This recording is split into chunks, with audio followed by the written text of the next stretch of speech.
పని ఉన్నది నెరవేర్చెదము, మహిమానంద ఫలమున్నది.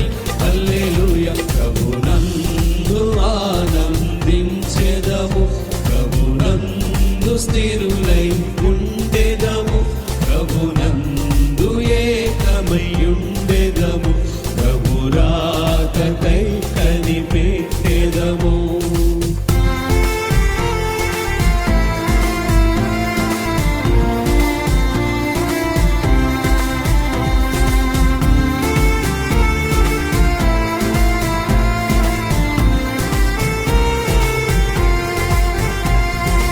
వ్యతిరేకులుగా బ్రతికిన మనపై మితిలేని ప్రేమను కనుపరచి, స్థితి మార్చి తన స్తుతులను చేసి, జత పని వారిగా పొలములో చేర్చెను. వ్యతిరేకులుగా బ్రతికిన మనపై మితిలేని ప్రేమను కనుపరచి, స్థితి మార్చి తన స్తుతులను చేసి, జత పని వారిగా పొలములో చేర్చెను. సాక్షులుగా నుండెదం, శిష్యులుగా ఎదిగెదం, సువార్తను చాటెదం, శిష్యులనుగా చేసేదం. సాక్షులుగా నుండెదం, శిష్యులుగా ఎదిగెదం, సువార్తను చాటెదం, శిష్యులనుగా చేసేదం. మన గురి ఉన్నది దాన్ని చేరుదము, మన పని ఉన్నది నెరవేర్చెదము, మహిమానంద ఫలమున్నది. హల్లెలూయా. ప్రభునందు ఆనందించెదము, ప్రభునందు స్థిరులై ఉండెదము, ప్రభునందు ఏకమై ఉండెదము, ప్రభు రాకకై కనిపెట్టెదము.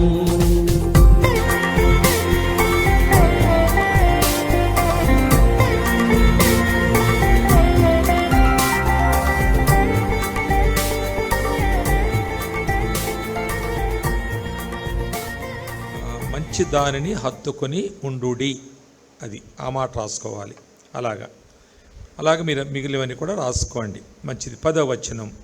సహోదర ప్రేమ విషయంలో ఒకని యందొకడు అనురాగము గలవారై, ఘనత విషయములో ఒకరినొకడు గొప్పగా ఎంచుకొనుడి, ఆసక్తి విషయములో మాంద్యులు కాక, ఆత్మయందు తీవ్రత గలవారై, నిరీక్షణ గలవారై సంతోషించుచు, శ్రమయందు ఓర్పు గలవారై, ప్రార్థనయందు పట్టుదల కలిగి ఉండుడి, పరిశుద్ధుల అవసరములలో పాలు పొందుచు శ్రద్ధగా ఆతిథ్యము ఇచ్చుచుండుడి, మిమ్మును హింసించు వారిని దీవించుడి, దీవించుడి గాని శపింపవద్దు, సంతోషించు వారితో సంతోషించుడి, ఏడ్చు వారితో ఏడువుడి, ఒకనితోనొకడు మనస్సు కలిసి ఉండుడి, హెచ్చు వాటియందు మనసుంచక తగ్గువాటియందు ఆసక్తులై ఉండుడి, మీకు మీరే బుద్ధిమంతులమని అనుకొనవద్దు, కీడుకు ప్రతి కీడెవనికిని చేయవద్దు, మనుషులందరి దృష్టికి యోగ్యమైన వాటిని గూర్చి ఆలోచన కలిగి ఉండుడి, శక్యమైతే మీ చేతనైనంత మట్టుకు సమస్త మనుషులతో సమాధానముగా ఉండుడి. ప్రియులారా, మీకు మీరే పగ తీర్చుకొనక దేవుని ఉగ్రతకు చోటియుడి. పగ తీర్చుట నా పని, నేనే ప్రతిఫలము నిత్తును అని ప్రభువు చెప్పుచున్నాడని వ్రాయబడి ఉన్నది. కాబట్టి నీ శత్రువు ఆకలిగొని ఉంటే అతనికి భోజనము పెట్టుము, దప్పిగొని ఉంటే దాహమిమ్ము. అలాగు చేయుట వలన అతని తల మీద నిప్పులు కుప్పగా పోయుదువు. కీడు వలన జయింపక మేలు చేత కీడును జయించుచు నేను వదిలేసిన మాటను మీరు చదవండి ఇప్పుడు. అప్పుడు మీరు నేను వదిలేసిన మాట అందరూ చెప్పండి.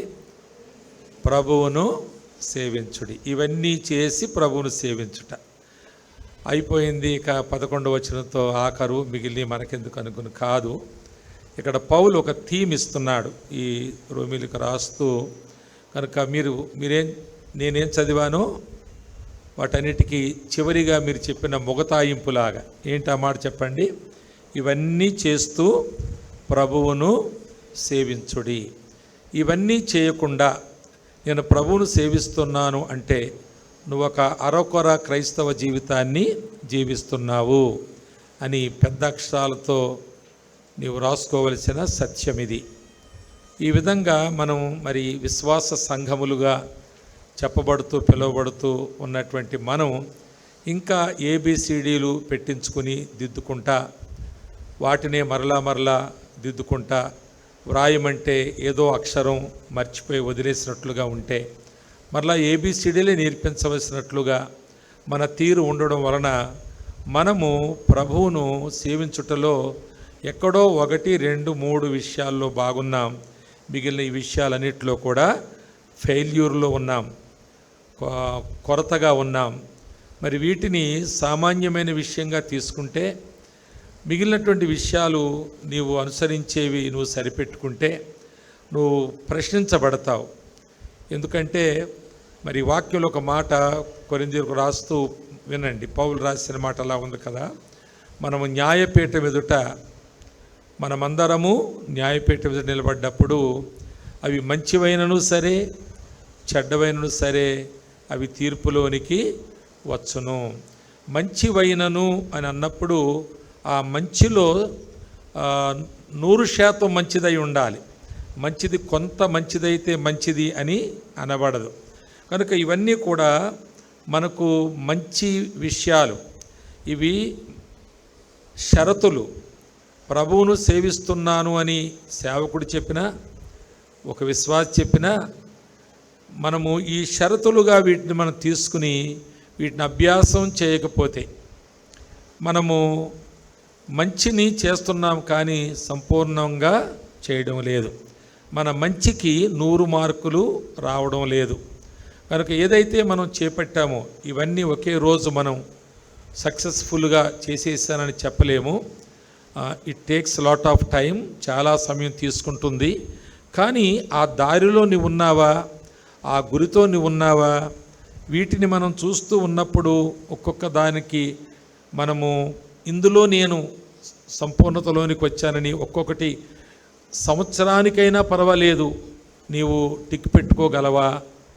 ఒక్కొక్క దానికి నీవు yes I am like this, ఇలాగున్నాను నేను అని నువ్వు గుండె మీద చేసుకుని చెప్పగలవా? గుండె మీద చేసుకుని ఎందుకు అన్నారని చెప్పాను ఒకసారి మీకే చెప్పండి. గుండె మీద చేసుకుని నువ్వు అబద్ధం ఆడితే పెద్దలు చెప్పిన మాట అది, నీ గుండె ఆగిపోద్దని భయం నీకు కలిగించాలని పెద్దలు ఆ మాట చెప్పారు. అది ఏదో నోటికి వచ్చిన మాటగా అన్న మాట కాదు. అంత సీరియస్గా నువ్వు దీన్ని తీసుకోవాలి. నువ్వు దాన్ని టిక్ పెట్టేటప్పుడు నిజముగా ఇక్కడ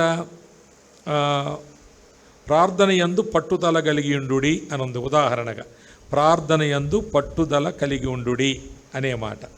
దాన్ని నువ్వు టిక్ పెట్టుకోవాలి అంటే నీవు ఇప్పటి నుండి ఇంతకు ముందున్న దానికంటే ఎక్కువగా ప్రార్థనలో ఉంటున్నాను, ఉండగలుగుతున్నాను. ఆ విధంగా ఉండుట నేను అభ్యాసం చేసి నేను 10%, 20%, 50% అలా నేను పెరుగుతూ ఉన్నాను అనేటువంటి నిశ్చయత మనం కలిగి ఉన్నప్పుడు దానికి ఏదో ఒక రోజున మనము టిక్ పెట్టుకోగలం. తర్వాత నెక్స్ట్ పరిశుద్ధుల అవసరతంలో పాలు పొందొచ్చు అనే మాట ఉంది. మళ్ళీ దాన్ని మనం ప్రాక్టీస్ చేస్తూ దాన్ని ఒక రోజున టిక్ పెట్టుకోవాలి.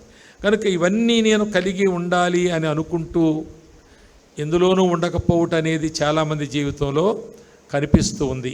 అలాగే ఉంటే ఒకవేళ మనం ఎప్పటికీ ఒక్కదాంట్లో కూడా పరిపూర్ణలము కాలేము. కనుక ప్రభువును సేవించుచున్నాను అని చెప్పే ఆ హక్కు ఆ ధీమా గుండె మీద చేసుకుని మనము చెప్పలేము. ఈ 11వ వచనాన్ని మరి వాడుక భాషలో జిఆర్ క్రో గారు పరిశుద్ధ గ్రంథం అదేంటండి పవిత్ర గ్రంథం వ్యాఖ్యాన సహితం అనేటువంటి దాంట్లో దీన్ని ఇలా వ్రాశాడు ఆయన గ్రామ్యంలో.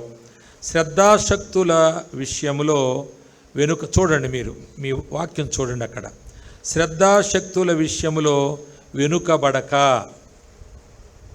ఆత్మయందు తీవ్రత గలవారై ప్రభువు కొరకు ఫలించుడి అని రాశాడు. ఇది ఇంకా కొంచెం తేటగా ఉంది కదా. ప్రభువును సేవించుడు అంటే వాయిద్యాలు వాయిస్తున్నాను, నేను సేవిస్తున్నాను, నేను పాటలు పాడుతున్నాను, నేను సేవిస్తున్నాను అని అల్పమైన విషయాలతో మనం సరిపెట్టుకునే ప్రమాదం ఎంతైనా ఉంది.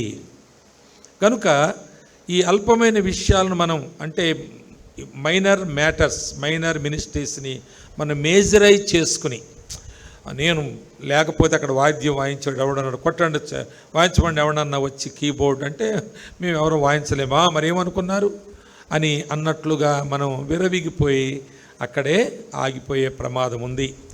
అలాగే మరి ఒకవేళ పాటలు పాడేవారు కూడా మీరు పాడండి చూద్దాం, 2 రోజుల క్రితమే వచ్చినాయి ఈ పాటలు, మేము రాత్రి మగళ్ళు ప్రాక్టీస్ చేసాం, ఎంత కష్టపడ్డామో తెలుసా, ఎవడన్నా ఉన్నాడా మాలాగా అలా కష్టపడ్డవాడు పాడినవాడని వీళ్ళు కూడా సరిపెట్టుకుంటారు. ఆ ప్రమాదం ఉంది. ఒకవేళ నేనైనా ఒకవేళ 10 చోట్లకి నేను పిలువబడుతూ ఉంటే మరి నన్ను చాలామంది పిలుస్తున్నారు, వాడుకుంటున్నారు, కనుక నేను ప్రభువును సేవిస్తున్నాను అని నేను కూడా సరిపెట్టుకునే ప్రమాదం ఉంది. కానీ ఫలించుట అనేటువంటి మాట, ఫలించుట అనే మాట ప్రభు చెబుతూ యోహాను సువార్త 15వ అధ్యాయం 16వ వచనంలో వినండి. మీకు రిఫరెన్స్ చెప్పడం భయం వద్దు నాకు, ఊరికే గబగా బైబిల్ కింద చూస్తుంటారు, ఆ ఫ్లో ఆగిపోద్ది, మీరు అర్థం చేసుకోవడం కూడా. అక్కడ ఒక మాట చెప్పాడు, మీరు ఫలించుటకును, తర్వాత మీ ఫలము నిలిచి ఉండుటకును, మీరు ఫలించుటకును మీ ఫలము నిలిచి ఉండుటకును అనే మాటకు అర్థం ఏంటంటే, ఒక మామిడి చెట్టుని తీసుకోండి, ఆ చెట్టు నువ్వెంత పూత పూసావు లాస్ట్ ఇయర్ అని అడిగితే, అబ్బో నేను నిండారుగా పూత పూశాను అంటే చూసిన వాళ్ళంతా పోతే చూసి అబ్బురపడేంత పూత నేను పూశాను అని చెప్పచ్చు. అవునా కాదంటే నిజమే ఆ మాట. తర్వాత నువ్వెన్ని కాయలు కాసావు అంటే ఎంత పూత పూసానో అన్ని కాయలు కాశానని కూడా ఒకవేళ చెబితే చెప్పొచ్చు ఆ మామిడి చెట్టు. కానీ ఫలము నిలిచి ఉండుట అంటే అర్థం ఏంటంటే, అది ఇచ్చినటువంటి ఆ కాయలు అది పండ్లై అందులో ఉన్న విత్తనము మరో చోట నాటబడి, ఆ నాటబడినటువంటి విత్తనము అది చెట్టై అది కాయలు కాసేటప్పుడు ఇది ఫలించినట్లు. మీకు అర్థమైందో లేదో ఈ సమాసం, అర్థమైందా? కనుక ఫలించడం అంటే నేను పత్రిక జేబులో పెట్టుకున్నాను, మరి అవి అందరికీ పంచేశాను, ఈరోజంతా 10 పత్రికలు పంచాను అని మనం అనవచ్చు. అది కూడా సేవించడమే అందులోకి వస్తుంది. కానీ ఫలించుట అనేది మరి ఎక్కువగా అర్థాన్ని ఇస్తుంది మనకి. అంటే దాని ఒక మామిడి చెట్టు యొక్క ఫలము ఆ టెంక అంటారా, టెంక అంటే అర్థమైందా, దాని సీడ్ ఉంటుంది కదా, విత్తనం లేక బీజం, అది మరో చోట వేసినప్పుడు భూమిలో పెట్టినప్పుడు అది మొలకెత్తి మొక్కొచ్చి చెట్టై అది కూడా అది ఫలించినప్పుడు ఆ ఫలము యొక్క రుచి ఈ చెట్టు ఫలం యొక్క రుచికి పోలినదై ఉన్నప్పుడు అప్పుడు ఇది సంబరపడవచ్చు. ఇది చాలా పెద్ద లెవెల్లో ఉన్న మాటగా అనిపిస్తుందేమో, అవును లెవెల్లో ఉన్న మాటే. ఆ లెవెల్కి మనం ఇంతకాలంలో కూడా వెళ్ళకపోవడం వలన అది మనకు సాధ్యమా అనేటువంటి లెవెల్గా కనబడుతుంది. కానీ ఈ కూడికల్లో ఆ నిశ్చేతకు నువ్వు వస్తే అది సాధ్యపరిచేవాడు దేవుడు. నీవు ఆ నిశ్చేతకు రావాలి. నేను సేవించుటనగా నేను ఫలించుట అనగా నా ఫలములోని బీజము మరో చోట మరొకరి జీవితంలో మొలకెత్తి వారు కూడా నా వంటి మామిడి చెట్టుగా అయ్యి తర్వాత అది కూడా పూత పూసి కాయలు కాసి అది ఫలించి ఆ ఫలము నా రుచి ఏముందో ఆ ఫలము రుచి కూడా అదే అయి ఉన్నప్పుడు నేను ఫలించినట్లు అనేటువంటి ఆ లెవెల్ ఆఫ్ థింకింగ్ మనకు ఉండాలి. ఆ స్థాయిలో మనము ఆలోచిస్తూ అలాగ ఉండాలనే ఆశ మనకుంటే వీటిని మనం ఫుల్ఫిల్ చేస్తే, ఇక్కడ ఉన్నటువంటి వాటిని మనము సంపూర్ణం చేస్తే తప్పకుండా మన ఆశ తీరేటట్లుగా నేను విడిచిపెట్టిన మాట ఏంటి చెప్పండి? ప్రభువును సేవించుడి. దాన్ని క్రోగారు ఏమని రాశారని చెప్పాను? ప్రభువు కొరకు ఫలించుడి అనే మాట. కనుక ఆ మామిడి చెట్టు పూత పూసింది, చాలా విస్తారం పూసింది, కానీ కొన్ని పిందులే వచ్చినాయి, మిగిలిన పూత రాలిపోయింది. ఆ కొన్ని పిందులు అవి కూడా చాలా పిందులుగా ఉన్నాయి, కానీ రాను రాను వడిలిపోయిన పిందులు కొన్ని, తర్వాత అందులో సగం కొన్ని కాయలైనవి. ఆ కాయల స్టేజ్లోనే అవి తెంపివేయబడ్డాయి, ఎందుకో వాడబడ్డాయి. కొన్ని ఫలాలైనవి, ఆ ఫలాలు కొంతమంది తినేశారు. తినేసి ఆ టెంకను వారు ఎక్కడో ఇసిరి పడేశారు. అదేమైందో వాళ్ళకి తెలియదు. అలాగ చాలామంది క్రైస్తవులు ఫలిస్తున్నారు, కానీ ఆ ఫలము నిలిచి ఉండడం లేదు. ఎక్కడో తిన్నాం, చాలా రుచిగా ఉంది, ఆ టెంక్ పడేసాము, అది ఏమైందో తెలియదు. అలాగా ఒక అగమ్య గోచరమైన జీవితాన్ని సేవకులు జీవిస్తున్నారు, మరి విశ్వాసులు కూడా అలాగే జీవిస్తూ ఉన్నారు. బాంబేలో ఒకసారి నేను ఒక దంపతులను కలిశాను. వారిద్దరు భోజన సమయంలో వాళ్ళ పాప ఆడుతుంటే కొంచెం చిలిపిగా ఉంటే నేనేదో చక్కగా పాపను పిలిచినట్టున్నాను. చిన్న పాప పట్టుకోబోయినలాగా నేను జారిపోతుంటే అమ్మాయి డైనింగ్ రూమ్లోనే. అప్పుడు వాళ్ళు థ్యాంక్స్ చెప్పారు. మీరు ఎక్కడండి ఏంటని అడిగితే వాళ్ళు ఇలా చెప్పారు, మేము ఆ మాట అన్నారు కాబట్టి చెబుతున్నా నేను. ఆ మాట విషయంలో ఏ భావానికి నేను చెప్పడం లేదు. మేము రోమన్ క్యాథోలిక్ దానికి చెందిన వాళ్ళమండి. మా పితరుల దగ్గర నుంచి అందులోనే ఉంటున్నాము. కానీ ఈ మధ్యలో మేము ప్రభువైన యేసుక్రీస్తును మా స్వరక్షకుడుగా అంగీకరించాము. మేమిప్పుడు ఇక్కడ ఉన్నటువంటి ఒక హెబ్రోన్ చర్చికి వెళుతున్నామండి, పలానా చర్చికి వెళుతున్నాము. ఉదయకాలం మేము మా యొక్క రోమన్ క్యాథలిక్ చర్చికే వెళతాము. ఆ తర్వాత ఉదయం అంటే మాకు అది చాలా మార్నింగ్ ఉంటుంది, 6 o'clockకే, కొన్నిసార్లు 5 o'clock కూడా ఉంటుంటాయి. వాళ్ళే వెళతాము. తర్వాత 10 గంటలకి ఆరాధనలోకి వెళతామంటే, ఓహో అలాగా వెళ్ళవలసిన అవసరం ఉందా, వెళ్ళకపోతే ఏమైనా కంప్లైంటా అని అడిగితే వాళ్ళు ఏమన్నారు తెలుసండి? మేము అందులో నుంచి బయటకు వచ్చినట్లుగా అనేకులను బయటకు తీసుకురావాలి, ఈ సత్యాన్ని వారికి చెప్పాలంటే ఆ ఫోల్డ్లో మేము ఉండాలి. అలా అందుకుంటున్నాము.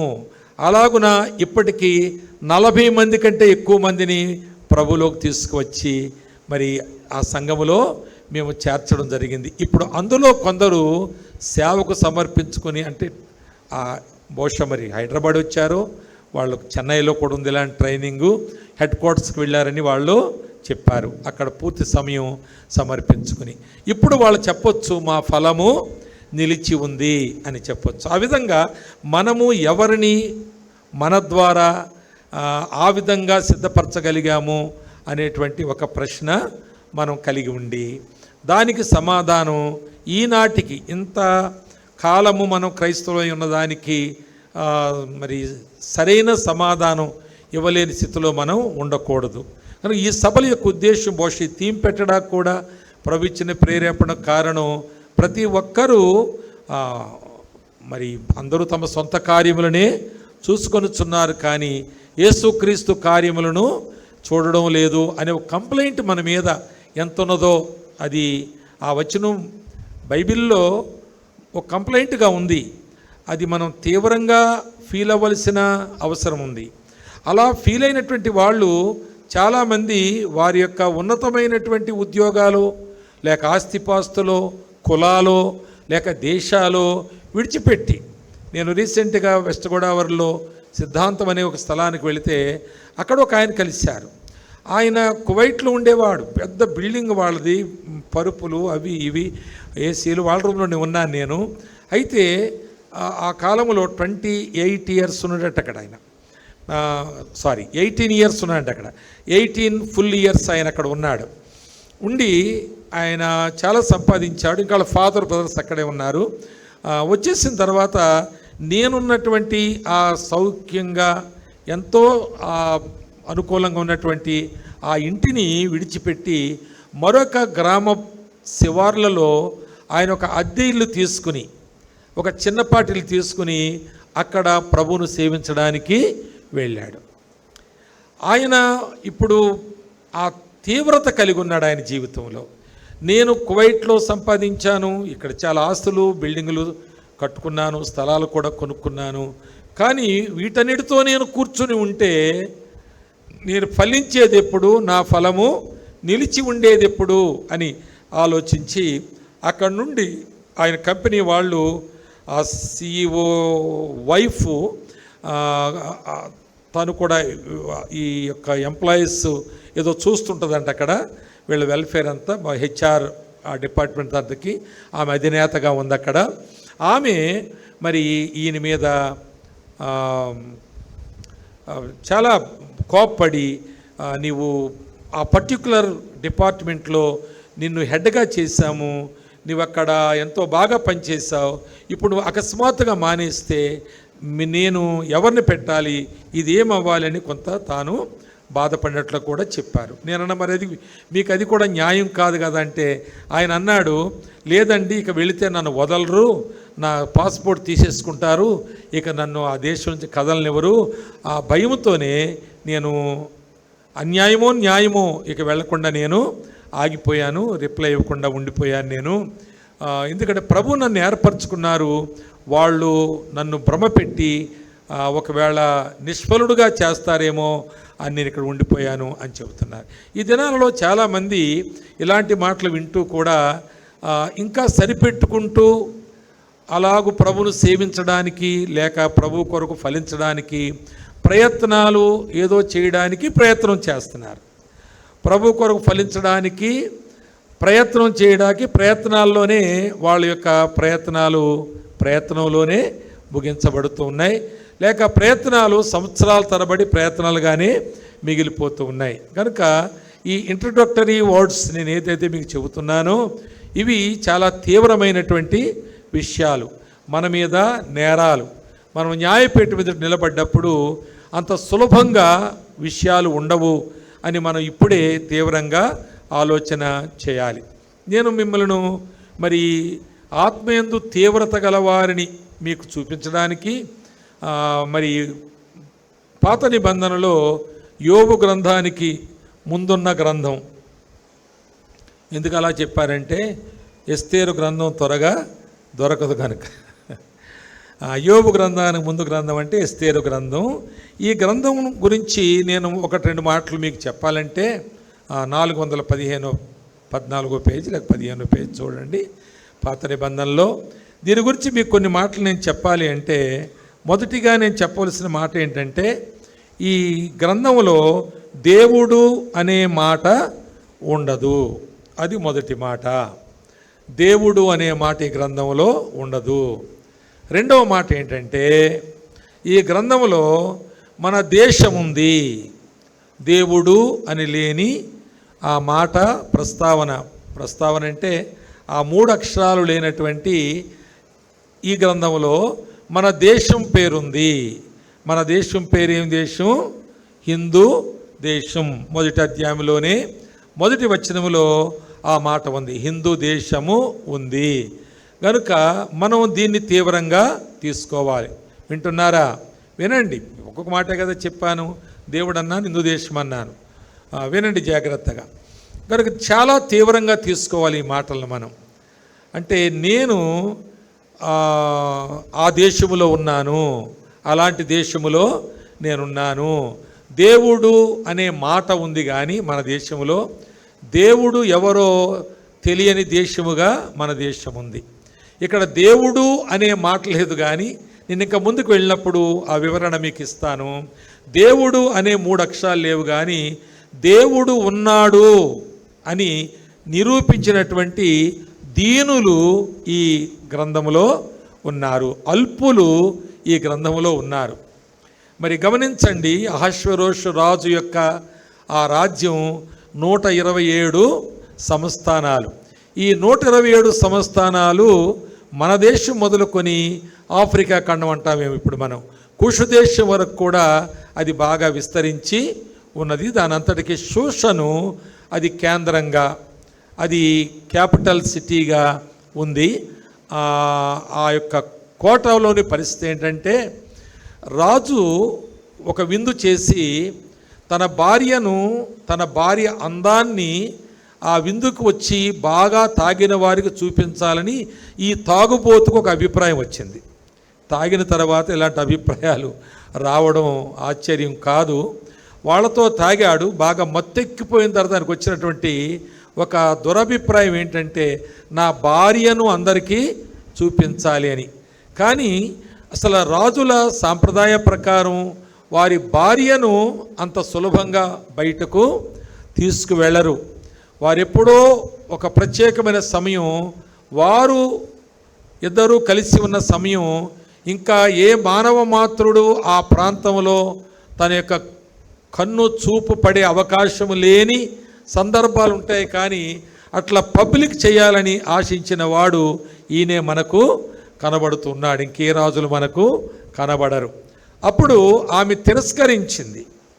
అంటే ఆమె తిరస్కరించుట అనేది ఆమె ఆత్మ సంబంధమైన జీవితము, ఆమె చాలా నీతియుక్తమైన స్త్రీ అని ఏమన్నా అనుకోవడానికి అవకాశం ఉంది. కానీ కాదు అని అనడానికి మనకు ఆ దేశం యొక్క పరిస్థితులు బట్టి మనం చెప్పొచ్చు.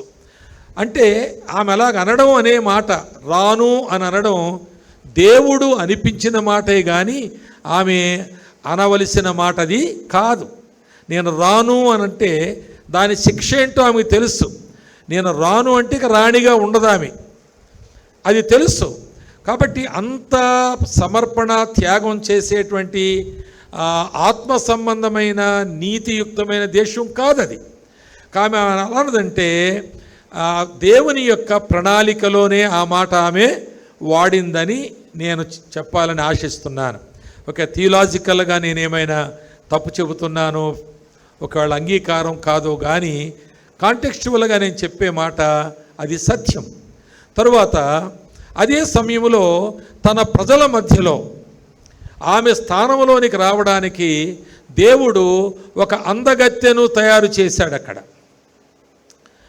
ఈ యొక్క దినమును, ఈ విందు దినాన్ని, ఈమె తిరస్కరించే విషయాన్ని తేటగా ఎరిగినటువంటి దేవుడు ఆయన ఎప్పుడో ఒక అందమైన అమ్మాయిని, ఎంత అందమైందంటే చెప్పండి, చూడండి ఆ మాట మొదటి అధ్యాయంలో 11వ వచనం చివరి మాట చూడండి. ఆమె సౌందర్యవతి. ఎవరు? వస్తీ సౌందర్యవతి. తరువాత ఆమె కంటే అందమైనది 19వ వచనం చివరి మాట చూడండి. వస్తీ కంటే యోగ్యురాలు. యోగ్యురాలంటే ఆమె కంటే అందమైనది. ఆమె కంటే అందమైన దాన్ని మనం వెతకాలని వారందరూ, ఆ మంత్రివర్గం, ఆ యొక్క సభ తీర్చి చేసిన ఆలోచనలో ఫైనల్ చేశారు. అప్పుడు చాలామంది అంచెల వారు వెళ్ళి అందంగా ఉన్న వారందరినీ వెతుకుతూ వచ్చారు. అప్పుడు వారికి వస్తీ దొరికింది. అందరూ చాలామంది దొరికారు, వస్తీ వారిలో ఒకరిగా ఉంది. కానీ ఆమెనే రాజు చేత మెప్పు పొందింది. ఆమె వస్తీ స్థానంలోనికి రాణిగా వచ్చి, ఈ ప్రణాళిక అంతా ఎక్కడ జరిగి ఉండాలి? ఎక్కడ? పరలోక దర్బారులో జరిగి ఉండాలి. అది భూమి మీద జరిగే ప్రణాళిక కాదు. సరే, ఈమె ఇంత అందమైంది అని అనడానికి, ఆమె అంత ఉన్నతమైన ఏ రాజ వంశములో పుట్టిందా అంటే ముమ్మాటికి కాదు. కనుక దేవుడు ఈ దేశములో, ఈ దేశాల్లో, ఈ 127 సంస్థానాల్లో అణగద్రొక్కబడిన తన ప్రజలున్నారు. చాలా కాలం నుంచి ఉన్నారు. 127 సంస్థానాల్లో ఉన్నారని వాక్యం రాయబడింది. ఏమనం చూడండి, 3వ అధ్యాయంలో ఒక జాతి వారు మీ రాజ్య సంస్థానములన్నిటి యందుండు జనులలో, ఎస్తేరు గ్రంథం 3వ అధ్యాయము 8వ వచనం, మీ రాజ్య సంస్థానములన్నిటి యందుండు జనులలో ఒక జాతివారు చెదరి ఉండుట అంటే అర్థం ఏంటంటే మైనారిటీగా ఉండుట. అక్కడక్కడ కొంత గుంపులుగా ఉన్నారు. 127 రాష్ట్రాల్లో వీళ్ళున్నారు, చెదిరి ఉన్నారు. వారు అణగదొరకబడ్డారు. అక్కడ కొరడాల కింద, మరణ శాసనాల కింద, అలాగే ఎట్టి పనులు, బానిసత్వపు పనులు చేయించుకొని శ్రమ పెట్టి కనికరించేవారు లేక, ఆదరించేవారు లేక, సరైన పోషణ లేక, వారికి భవిష్యత్తుక లేదు, మేము బందీలుగా ఉన్నాం ఇక్కడ అని అనుకుంటూ చాలా కాలంగా జీవిస్తున్నారు అక్కడ. ఎందుకంటే ఈ రాజులు అప్పుడప్పుడు యూదా ప్రాంతానికి యుద్ధాలకు వెళ్ళి యూదా ప్రజలను, వాళ్ళకు నచ్చిన వారిని చెరపట్టి తీసుకుని వస్తూ ఉంటారు. అలాంటి వారు చాలా కాలం నుంచి అక్కడ మగ్గిపోతూ ఉన్నారు, లేక నలిగిపోతూ ఉన్నారు, దిక్కుతోచకున్నారు. వీరికి భవిష్యత్తు మీద ఏ విధమైన ఆశ లేకుండా ఉన్నారు. హిందూ దేశం మొదలుకొని కుషు దేశం వరకు అలాంటి ప్రజలను ఆయన తన ప్రజలను విడిపించాలి. అంటే ఐగుప్తు నుంచి ఇశ్రాయేలు విడిపించినట్లు కాదు, ఆ దేశంలోనే చట్టబద్ధమైన స్వాతంత్రం వారికి ఇవ్వాలి. దేవుని యొక్క సంకల్పం ఇశ్రాయేలు విషయంలో ఐగుప్తును విడిచిపెట్టి వెళ్ళడం, వీరి విషయంలో ఆ దేశంలో వీరికి చట్టబద్ధమైన స్వాతంత్రము ఇవ్వాలి. అది ఎలా సాధ్యం? ఈ మైనారిటీస్ వీళ్ళు, ఈ కొద్దిమంది, ఈనాడు కూడా క్రైస్తవ్యం ఇండియాలో మైనారిటీగా ఉంది, చాలా తక్కువ పర్సెంట్. ఇది ఎలా ఉందంటే హామాను కంప్లైంట్ చేసినట్లు ఈనాడు మన దేశాధినేతలు, అలాగే ప్రధానులకు, పరిపాలకులకు కంప్లైంట్ చేస్తున్నారు. 2.5% అండి, 3% అండి. లేకపోతే ఏమైంది? 3వ అధ్యాయం 8వ వచనం దాన్ని మనం పూర్తిగా చదివితే, అంతటా హామాను అహష్వేరోషుతో చెప్పినదేమనగా, మీ రాజ్య సంస్థానములన్నిటి యందుండు జనులలో ఒక జాతి వారు చెదరి ఉన్నారు. వారి విధులు సకల జనుల విధులకు వేరుగా ఉన్నవి. వారు రాజు యొక్క ఆజ్ఞలు గైకొనువారు కారు. కాబట్టి వారిని ఉండనిచ్చుట రాజునకు ప్రయోజనకరం కాదు. అంటే వాళ్ళిటు మనల్ని ఏకీభవించేమీ చేయరు. వాళ్ళ పద్ధతులు వాళ్ళవి, వాళ్ళ విధానాలు, వాళ్ళ ప్రార్థనలు, వారి ఆరాధనలు, వారి దేవుడు వేరుగా ఉన్నాడు. పని రాజ్యాంగం విషయంలో మనకేమైనా సహకరిస్తారంటే వాళ్ళ పెద్ద ఓటు వేయరు వాళ్ళు అసలు మనకి. అంటే వాళ్ళు పరలోక పౌరులు అంటారు. వాళ్ళు భూ సంబంధమైన వాటిని మేము కోరుకోవడం లేదంటారు వాళ్ళు. కాబట్టి మనకి ఎందుకు పనికి వస్తారు? పైగా 100కు 3 ముగ్గురండి. వాళ్ళ పోతే ఏమి నష్టం? ఎంతమంది చావడం లేదు, రోజుకి ఎంతమంది చచ్చిపోవడం లేదు మన దేశంలో.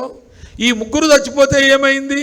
కాబట్టి చంపేద్దాం అంటే, అవును నువ్వన్నది నిజమే, మనకే పనికి రాకపోయినప్పుడు, సమాజానికి పనికి రానప్పుడు వాళ్ళెందుకు చంపేద్దాం అని రాజు కూడా మరి తీర్మానం చేసి 20 మణుగుల వెండి తూచి ఇచ్చి ఆయన ఉంగరం స్టాంప్ వేసి చంపేయడానికి. ఎంత విచిత్రమైన క్రూరత్వం అంటే 15వ వచనంలో వారు దాని శోషణ పట్టణమంతా కూడా ప్రకటించగా, శోషణ పట్టణమంతా కూడా కలవరం చెందుతుండగా అంత రాజును హామానును భోంచేయడా కూర్చున్నారంట. అందరినీ చంపేయండి అని అన్నం తింటున్నారు వీళ్ళు. ఎంత క్రూరత్వమో చూడండి ఒకసారి.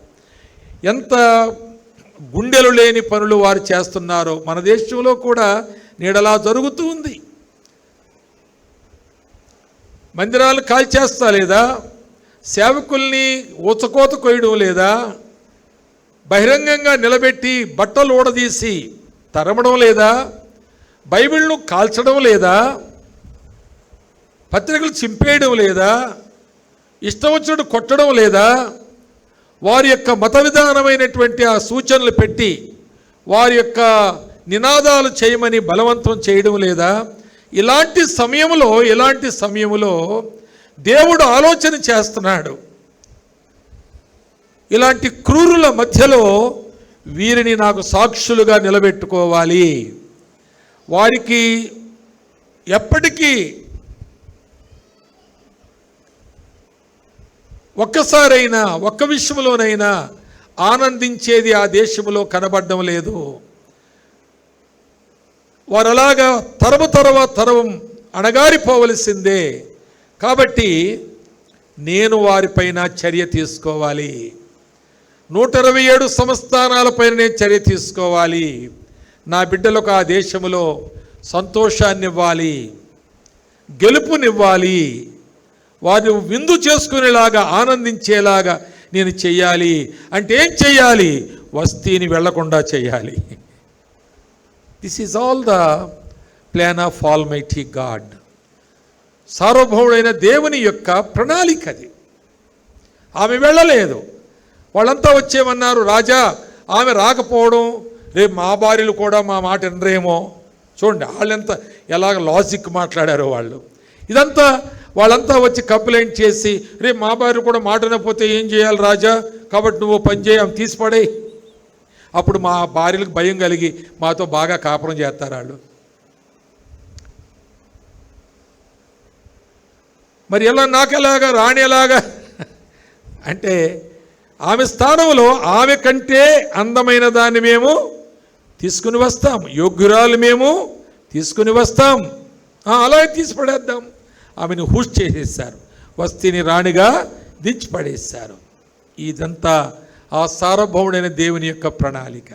మరి ఇప్పుడు దేవుడు ఏం చేయాలి అంటే, ఇది ఒక అద్భుతమైన సందేశంగా నేను ధ్యానం చేశాను. 2 అల్పుల్ని యెకొన్య అనే రాజు యోధా దేశమును పరిపాలిస్తున్న కాలంలో మళ్ళా వీళ్ళని అక్కడికి పంపించి అక్కడి నుండి కొంతమందిని చెరపట్టి తీసుకుని వచ్చిన వారిలో అనామకుడైనటువంటి మొర్దెకై ఒకడున్నాడు, అనాథ అయిన ఎస్తేర్ ఒకతుంది. వాళ్ళిద్దరినీ తన ప్రణాళికలో సాధనాలుగా వాడుకోవడానికి తీసుకుని రాబడ్డారు. ఇలా మాటలు చెబుతున్నప్పుడు ఒక సందర్భంలో నా ధ్యానంలో ఏడ్చాను. ఒకవేళ ఇంతకాలం సేవ చేస్తున్నాను, మరి మా సంఘంలో ఎవరైనా అలాంటి వాళ్ళు ఉన్నారా? దేవుడు ఇద్దరిని ఎన్నుకున్నట్లుగా సంఘంలో చాలా ఎన్నుకున్నారంటే, 50-60 మంది సేవకి వెళ్ళారు లేవయ్యా మీ సంఘం నుంచి అని అందరూ అనుకుంటే, 50-60 మందిలో ఇలాంటి ఇద్దరు ఎవరైనా ఉన్నారా అని మరలా వెతుకుతూ ఉన్నాను నేను. ఇలాంటి ఇద్దరు ఉన్నారా ఎవరైనా? ఎవరు ఇలాంటి వారంటే ఎవరు చెప్పండి మీరు? ఆత్మయందు తీవ్రత కలిగిన వారిని.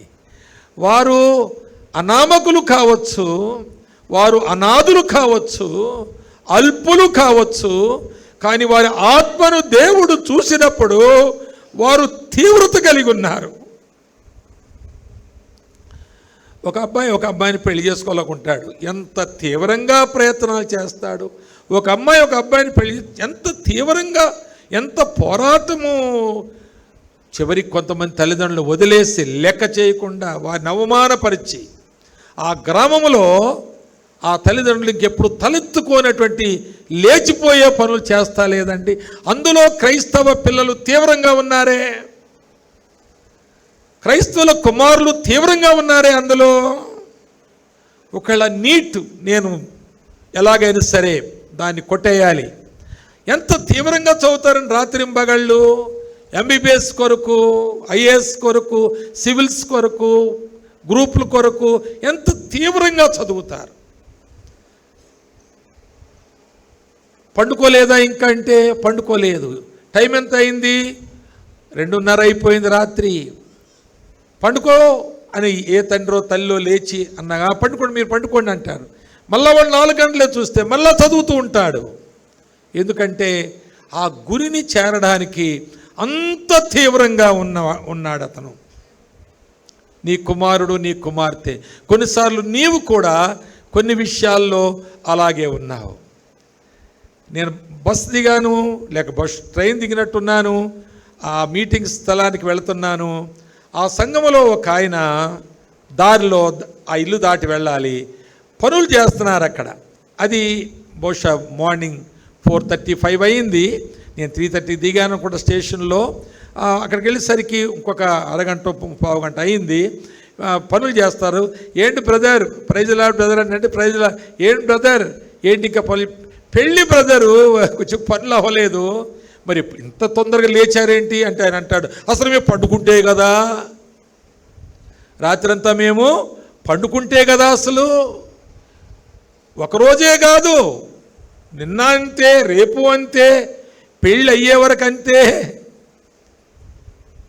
ఎంత తీవ్రత, ఎంత తీవ్రత ఈ లోక సంబంధమైన శరీర సంబంధమైన విషయాలలో, ఎంత తీవ్రత ఉద్యోగములలో, ఎంత తీవ్రత, ఎంత పరుగులాట.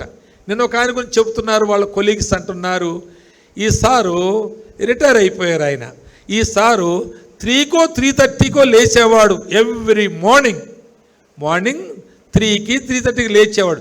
ఎందుకంటే ఆయనకి 5 o'clockకి ట్రైను, అదెక్కి ఎక్కడికో ప్రయాణం చేసి అక్కడి నుండి డ్యూటీ చేసి మళ్ళీ అక్కడి నుంచి ప్రయాణం చేసి ఏ రాత్రి 9కో 10కో ఇంటికి చేరతాడు. Morning 3 o'clock. ఎంత తీవ్రత. నేను ఐఎమ్ టాకింగ్ అబౌట్ ఆ seriousness about your worldly life. లోక సంబంధమైన ఆ జీవితం విషయంలో ఎంత తీవ్రంగా ఉన్నారు, ఎంత తీవ్రంగా ఉన్నారు. ఒక సేవకుడు అంటున్నాడు అట, ఒకసారి ఇక్కడే ఉన్నాడు ఆ యవనస్తుడు, నాతో చెప్పిన ఆయన, అన్న ఏంటి చాలా క్లీన్ చేస్తున్నారు అంటే, నెల నుంచి తమ్ముడు, నెల నుంచి. ఎందుకంటే అమ్మాయి పెళ్ళి. సేవకుడు ఆదివారం ఆరాధన అరగంట ముందే ముగించి, నేను కలుపుతున్నాను ఒక మాట దానికి, వాళ్ళందరినీ కూడా ఉండమని, చెట్లు కొట్టమని, కొమ్మలు కొట్టమని, గడ్డి చెక్కమని, చదును చేయమని, ఇంకేదో చేయమని, నెల రోజులు తమ్ముడు, ఈరోజే కాదు నెల రోజుల నుంచి. మరి సేవ ఎలాగా, ఇంకెలాగా సేవ? ఆదివారం వచ్చిన వారికి వాక్యమే హడావిడిగా చెప్పేస్తున్నాడు, ఎందుకంటే అమ్మాయి పెళ్ళి.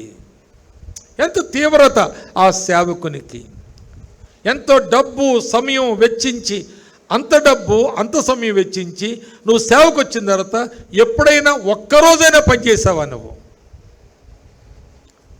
దేవుని సేవకుడు ఒక్కరోజైనా పనిచేశాడు. అలాగా దేవుని సేవకురాలు ఒక్కరోజైనా అలాంటి ఆసక్తిని చూపించగలిగిందా? విశ్వాసులు, సంఘము ఎవరైనా ప్రభు పని విషయంలో అలాంటి తీవ్రతను చూపించగలిగారా? దేవుడు ఆయన అలాంటి వారు కొరకు వెతుకుతుంటే వాళ్ళిద్దరు దొరికారు. వాళ్ళిద్దరు అల్పులండి. ఆయన గురించి ఒక మాట చదువుతాను చూడండి. ఎవరు? మొర్దెకై 2వ అధ్యాయంలో 5వ వచనం చూడండి. 2వ అధ్యాయం 5వ వచనం. మొర్దెకై ఎవరు అంటే, బెన్యామీనీయుడగు కూషునకు పుట్టిన షమీ కుమారుడగు యాయీరు వంశస్థుడైన, ఇంతకీ ఆ తర్వాత మళ్ళీ లేవు, ఈ వంశం కొరకే యాయీరుని రాశారు. కానీ ఆయన తండ్రి ఎవరు, అదెవరు, ఇదెవరు, ఇంక ఎన్ని అడ్రస్లు లేకపోతే ఆయన పేరే బయటికి రాదు. ఎంత పొడుగు అడ్రస్. ఇప్పుడు బ్రదర్ ప్రకాష్ అన్నారు అనుకోండి, సిద్దిపేటలో ఎక్కడంటే దాటాలి, అలాగెళ్ళాలి, ఇలాగెళ్ళాలి, ఇడి తిరగాలి, అడు తిరగాలి, ఇంత చెప్తేనే కానీ మా ఇల్లు దొరకదు. అంటే బ్రదర్ ప్రకాష్ అని మీరు ఎవరినైనా చెప్తారండి అంటేనేమో నేను ప్రముఖుడిని అవుతాను. కానీ మీరు ముందు ఇక్కడ దిగండి, ఇలా రండి, ఇలాగెళ్ళండి, అక్కడ సినిమాలు ఉంటుందండి, పక్కన రోడ్డు ఉంటుందండి, తర్వాత స్పీడ్ బ్రేకర్లు ఉంటాయండి, 3వ స్పీడ్ బ్రేకర్ ఎక్కెట్టుకుని వెళ్ళండి, అక్కడ లెఫ్ట్ తిరగండి, లెఫ్ట్ తిరిగిన తర్వాత రైట్కు రోడ్డు వస్తే అటు వెళ్ళొద్దండి, ఇంకొంచెం ముందుకెళ్తే అక్కడ ఏదో చెట్టు ఉంది, ఏదో చెట్టు ఉంది, దాని ముందు ఉంటుందండి. అంటే ఏముంది నా అడ్రస్ చెప్పండి, ఏముంది నా ప్రాధాన్యత చెప్పండి. మీరు బస్టాండ్లో దిగి బ్రదర్ ప్రకాష్ అంటే చెప్తారని అంటే నా ఘనత ఎంత? ఇవన్నీ అడ్రస్ చెప్పాక ఆడికి వెళ్ళి ఒకళ్ళు దొరక్కపోతే నాకు మళ్ళీ ఫోన్ చేయండి. ఎంత అనామకుడు ఈ మొర్దెకై. కనుక ఒక అనామకుడైన మొర్దెకైలో ఆ తీవ్రతను ప్రభు చూశాడు. ఒక అనాథ అయినటువంటి ఎస్తేరులో ఆ తీవ్రతను చూశాడు. వాళ్ళిద్దరినీ యెకొన్యాతో కూడా ఇక్కడికి వచ్చేలాగా ఆయన ప్రణాళికలో దేవుడు చేశాడు. ఇక్కడికి వచ్చిన తర్వాత వారిద్దరిని ఆయన ఆత్మ సంబంధంగా బలపరచబడిన విధానాన్ని మనం చాలా తేటగా చూస్తాం. ఎంత గొప్పగా వారు బలపరచబడ్డారంటే, ఆమె అనాథను ఆయన దత్తత చేసుకొని తన కుమార్తెగా స్వీకరించడం వాక్యం ఉంది. కుమార్తెగా స్వీకరించి తన పినతండ్రి కుమార్తెను తన ఇంట్లో ఉంచుకుని తను ఎంత ఉన్నతంగా పెంచాడు అంటే, ఆమె తన యొక్క రాణి అయిన తర్వాత తన అంతఃపురంకి వెళ్ళిన తర్వాత అంతఃపురంలో చెలికత్తెలను కూడా ప్రభులో తీసుకొచ్చింది. అక్కడ రాయబడిన మాట ఏంటంటే, నేనును నా చెలికత్తెలను ఉపవాసము ఉంటాము అనేటువంటి మాట. ఎంత తీవ్రత చూడండి. వాళ్ళ పెరిగిన విధానం చూడండి, అమ్మాయిని పెంచిన విధానం చూడండి. సరే, అలాగయ్యింది. అయితే ఆ అమ్మాయి చాలా వస్తీ ప్లేస్లో సెలెక్ట్ అవ్వాలి. వస్తీ ప్లేస్లో సెలెక్ట్ అవ్వాలంటే వాళ్ళంతా మాకెందుకండి అని మొర్దెకై అనుకోలేదు. అనుకోకుండా దేవుడు తన హృదయంలో పనిచేశాడు. ఈ అమ్మాయి ఏ బట్టలు ఉతుక్కుంటానో, గిన్నెలు తోముకుంటానో, వాకలు తుడుచుకుంటానో గడిపినటువంటి ఈ అమ్మాయిని, అమ్మ నువ్వు శోషణ కోటలోకి వెళ్ళు, ఒక సెలక్షన్ ఏదో ఉందంటే విధేయురాలే వెళ్ళింది తప్ప తను రాణైపోవాలని ఏం వెళ్ళలేదు. ఎందుకంటే ఆమెకి ఇచ్చే సుగంధద్రవ్యాలు వాడుకోలేదు. ఆమెకి ఇచ్చిన ఎక్స్ట్రా నగలు వద్దులే, సరిపోతాయి ఇవి ఇలాని నాకు అలవాటు లేవంది. ఆ షండులు వాళ్ళు హేగే అనేటువంటి వాడు అడిగితే అలా లేదు నేను నాకు అలవాటు లేవంది. ఆ తరువాత మరి ఎక్స్ట్రా వేసుకుని వెళితేనే నీ అందం ప్రదర్శించవచ్చమ్మా అక్కడంటే, వద్దులేండి ఎలాగున్నానో అలాగ వెళ్తానులే అంది. అసలు అలాంటివి వేసుకునే అలవాటు లేదు, అలాంటివి వేసుకుని ఆమె కనుపరుచుకునే ఆశ లేదు. కానీ ఆత్మలో మాత్రం తీవ్రత కలిగినటువంటి వ్యక్తిగా కనబడుతుంది. ఎస్తేర్ని మీరు అర్థం చేసుకోవాలి. అలా అర్థం చేసుకోవాలంటే ఈ గ్రంథాన్ని మరలా మీరు చదవాలండి, 2-3 సార్లు చదవాలి. ఆమె యొక్క క్యారెక్టరిస్టిక్స్ అన్నీ కూడా మనము ఉటంకించి నోట్స్ రాసుకుంటే ఆమె తీవ్రత మనకు కనిపిస్తుందండి. ఆమె రాణి అయ్యే వరకు ఆమెలో మనం ఏమి చూడనట్టే ఉంటాము, కొద్దో కప్పో తప్ప. కానీ తరువాత మొర్దెకై ఆమెకి ఇచ్చినటువంటి అల్టిమేటం తర్వాత ఆమె తీవ్రమైనటువంటి ఆమె హృదయంలో జరుగుతున్నటువంటి ఆ యొక్క టర్మాయిల్ అంటారే, అంటే స్పిరిచువల్ టర్మాయిల్, లోపల మసులుతూ ఉన్నటువంటి ఒక స్థితిని ఆమెలో ఈ రోజున క్రైస్తవ జీవితం అంటే అలాగూ మసలకపోతే మనకు ఒక పరీక్ష వస్తుంది, తుప్పు మన పడిపోతామంతే. మనం పత్రికలు పంచి పెడుతున్నాడు, పంచొద్దన్నారు, సరే సార్ అన్నాడు. నేను ఎవరు పంపించారన్నాడు, ఎవరు పంపలేదన్నాడు. మరి పత్రికలు ఎందుకు తెచ్చామన్నారు అంటే, మా చుట్టాల ఇంటికి వచ్చి వెళ్తే 4 గుంట పంచి పెడతానన్నాడు. ఇదే ఊరు అన్నారు, చెప్పలేకపోతున్నాడు భయపడిపోయి. ఆ తర్వాత ఆయన చింపే అన్నారు, చింపేశాడు. అవి కూడా చింపే అన్నారు, చింపేశారు. ఇంకేదో పుస్తకాలు లాగుంటే అవి చింపేమంటే అవి చింపేశాడు. ఆ తర్వాత పో ఇక్కడి నుంచి అన్నారు. ఇంకొకటి అన్నాడు, పోడవిడ్రా అన్నాడు. మళ్ళీ వెనక్కి వచ్చాడు, నువ్వు గుంజులు తీయమన్నారు. చెవులోడు గుంజులు తీస్తున్నాడు. తీస్తుండగా ఇలా తీస్తుండే, అరే ముఖం పైకెత్తరా అన్నాడు. పైకెత్తాడు, గుంజులు తీసుకుంటా పైకెత్తాడు. చెంపలు వేసుకోరా అన్నాడు, చెంపలు వేసుకున్నాడు. వినపడలేదు, గట్టిగా వేసుకున్నారా అన్నాడు, గట్టిగా వేసుకున్నాడు. అంటే బస్ స్టాండ్లో అందరికీ వినపడాలి నువ్వు చెంపలు వేసుకున్నట్టు అంటే గట్టిగా వేసుకున్నాడు చెంపలు. ఆ తర్వాత పెట్టుకోరా అని నుదుటి కుంకుమ పెట్టారు, పెట్టుకున్నాడు. జై శ్రీరామనం శ్రీరామనం అన్నారు. అంటే జై శ్రీరామ్ గట్టిగా రా, గట్టిగా అన్నాడు. ముక్కు నేలకు రాయిరా అన్నాడు, నేలకు రాశాడు. పాయిక ఈ పరిసర కనబడుతుంటే పోయాడు. ఏముందండి అతనిలో చెప్పండి, ఏమి తీవ్రత ఉంది అంటే, నీవు ప్రభువు కొరకు నీ బతుకు అంతే అయితే ఆ పత్రికలు పంచిపెట్టి ఆయన నామానికి అవమానం తెచ్చిన వాడు అయ్యావే తప్ప. కనుక ఈ రోజున ఈ మందిరానికి వచ్చేటువంటి వారు కూడా, ఈ బైబిల్ పట్టుకొచ్చేవారు కూడా వారి లోపల ఆత్మ తీవ్రతకు బదులుగా ఆత్మ న్యూనత ఉండటం ద్వారా వారు తిరిగి వెళ్ళి మంది నుంచి తిరిగి వెళ్ళి బ్రతికే బ్రతుకు, వారి ప్రవర్తన, వారి కుటుంబ పరిస్థితులను ప్రక్కవారు చూసి, వీధిలో వాళ్ళు చూసి, ఊరిలో వాళ్ళు చూసి, దేవుని నామానికి ఇంత అవమానం తేవడానికే నీ జీవితం కారణమైతే తీవ్రత ఎక్కడ అసలు నీ జీవితంలో? అది ఎప్పుడు వస్తుంది? అది ఆ త్యాగం ఎప్పుడు వస్తుంది? అక్కడ కొద్ది మంది మధ్యలో తాను నిలబడడానికి, కొన్ని మాటలు తట్టుకోవడానికి తన మనస్సులో ఆ తీవ్రత లేకపోతే, నేనలా చేయను, కొడతాం మీ ఇష్టం, కేసు పెడతాం మీ ఇష్టం, నేను చంపుతాం మీ ఇష్టం, నేను చేయను అన్నవారు లేరా మన దేశంలో? అలాగని బతికిన వారు ఉన్నారు, అలాగని చంపబడ్డ వాళ్ళు కూడా ఉన్నారు, తరుమబడ్డ వాళ్ళు ఉన్నారు, కొట్టబడ్డ వాళ్ళు ఉన్నారు. ఏంటి ఆయనకి ఈయనకి తేడా ఏంటి? ఇది వాట్సాప్లో, యూట్యూబుల్లో పెట్టేసి ప్రచారం చేసేసారు కదా. ఇంకే క్రైస్తవుడు కూడా ఆ సువార్త పత్రిక ఇవ్వడానికి కానీ, క్రైస్తవుడని 10 మందిలో చెప్పుకోవడానికి కూడా ధైర్యము చాలనట్లుగా పిరికితనాన్ని పోయడానికి ఆ యూట్యూబులు మన వాళ్ళే ఆ మెసేజ్ని క్రైస్తవులందరికీ ఫార్వర్డ్ చేశారు. వాళ్ళెవరికో, మరి ఎవరు ఆ తీసినోడు క్రైస్తవుడా? ఎవరో కదా, ఎవరో తీశారు. అది ఎట్లనో ఒకరికి వచ్చింది.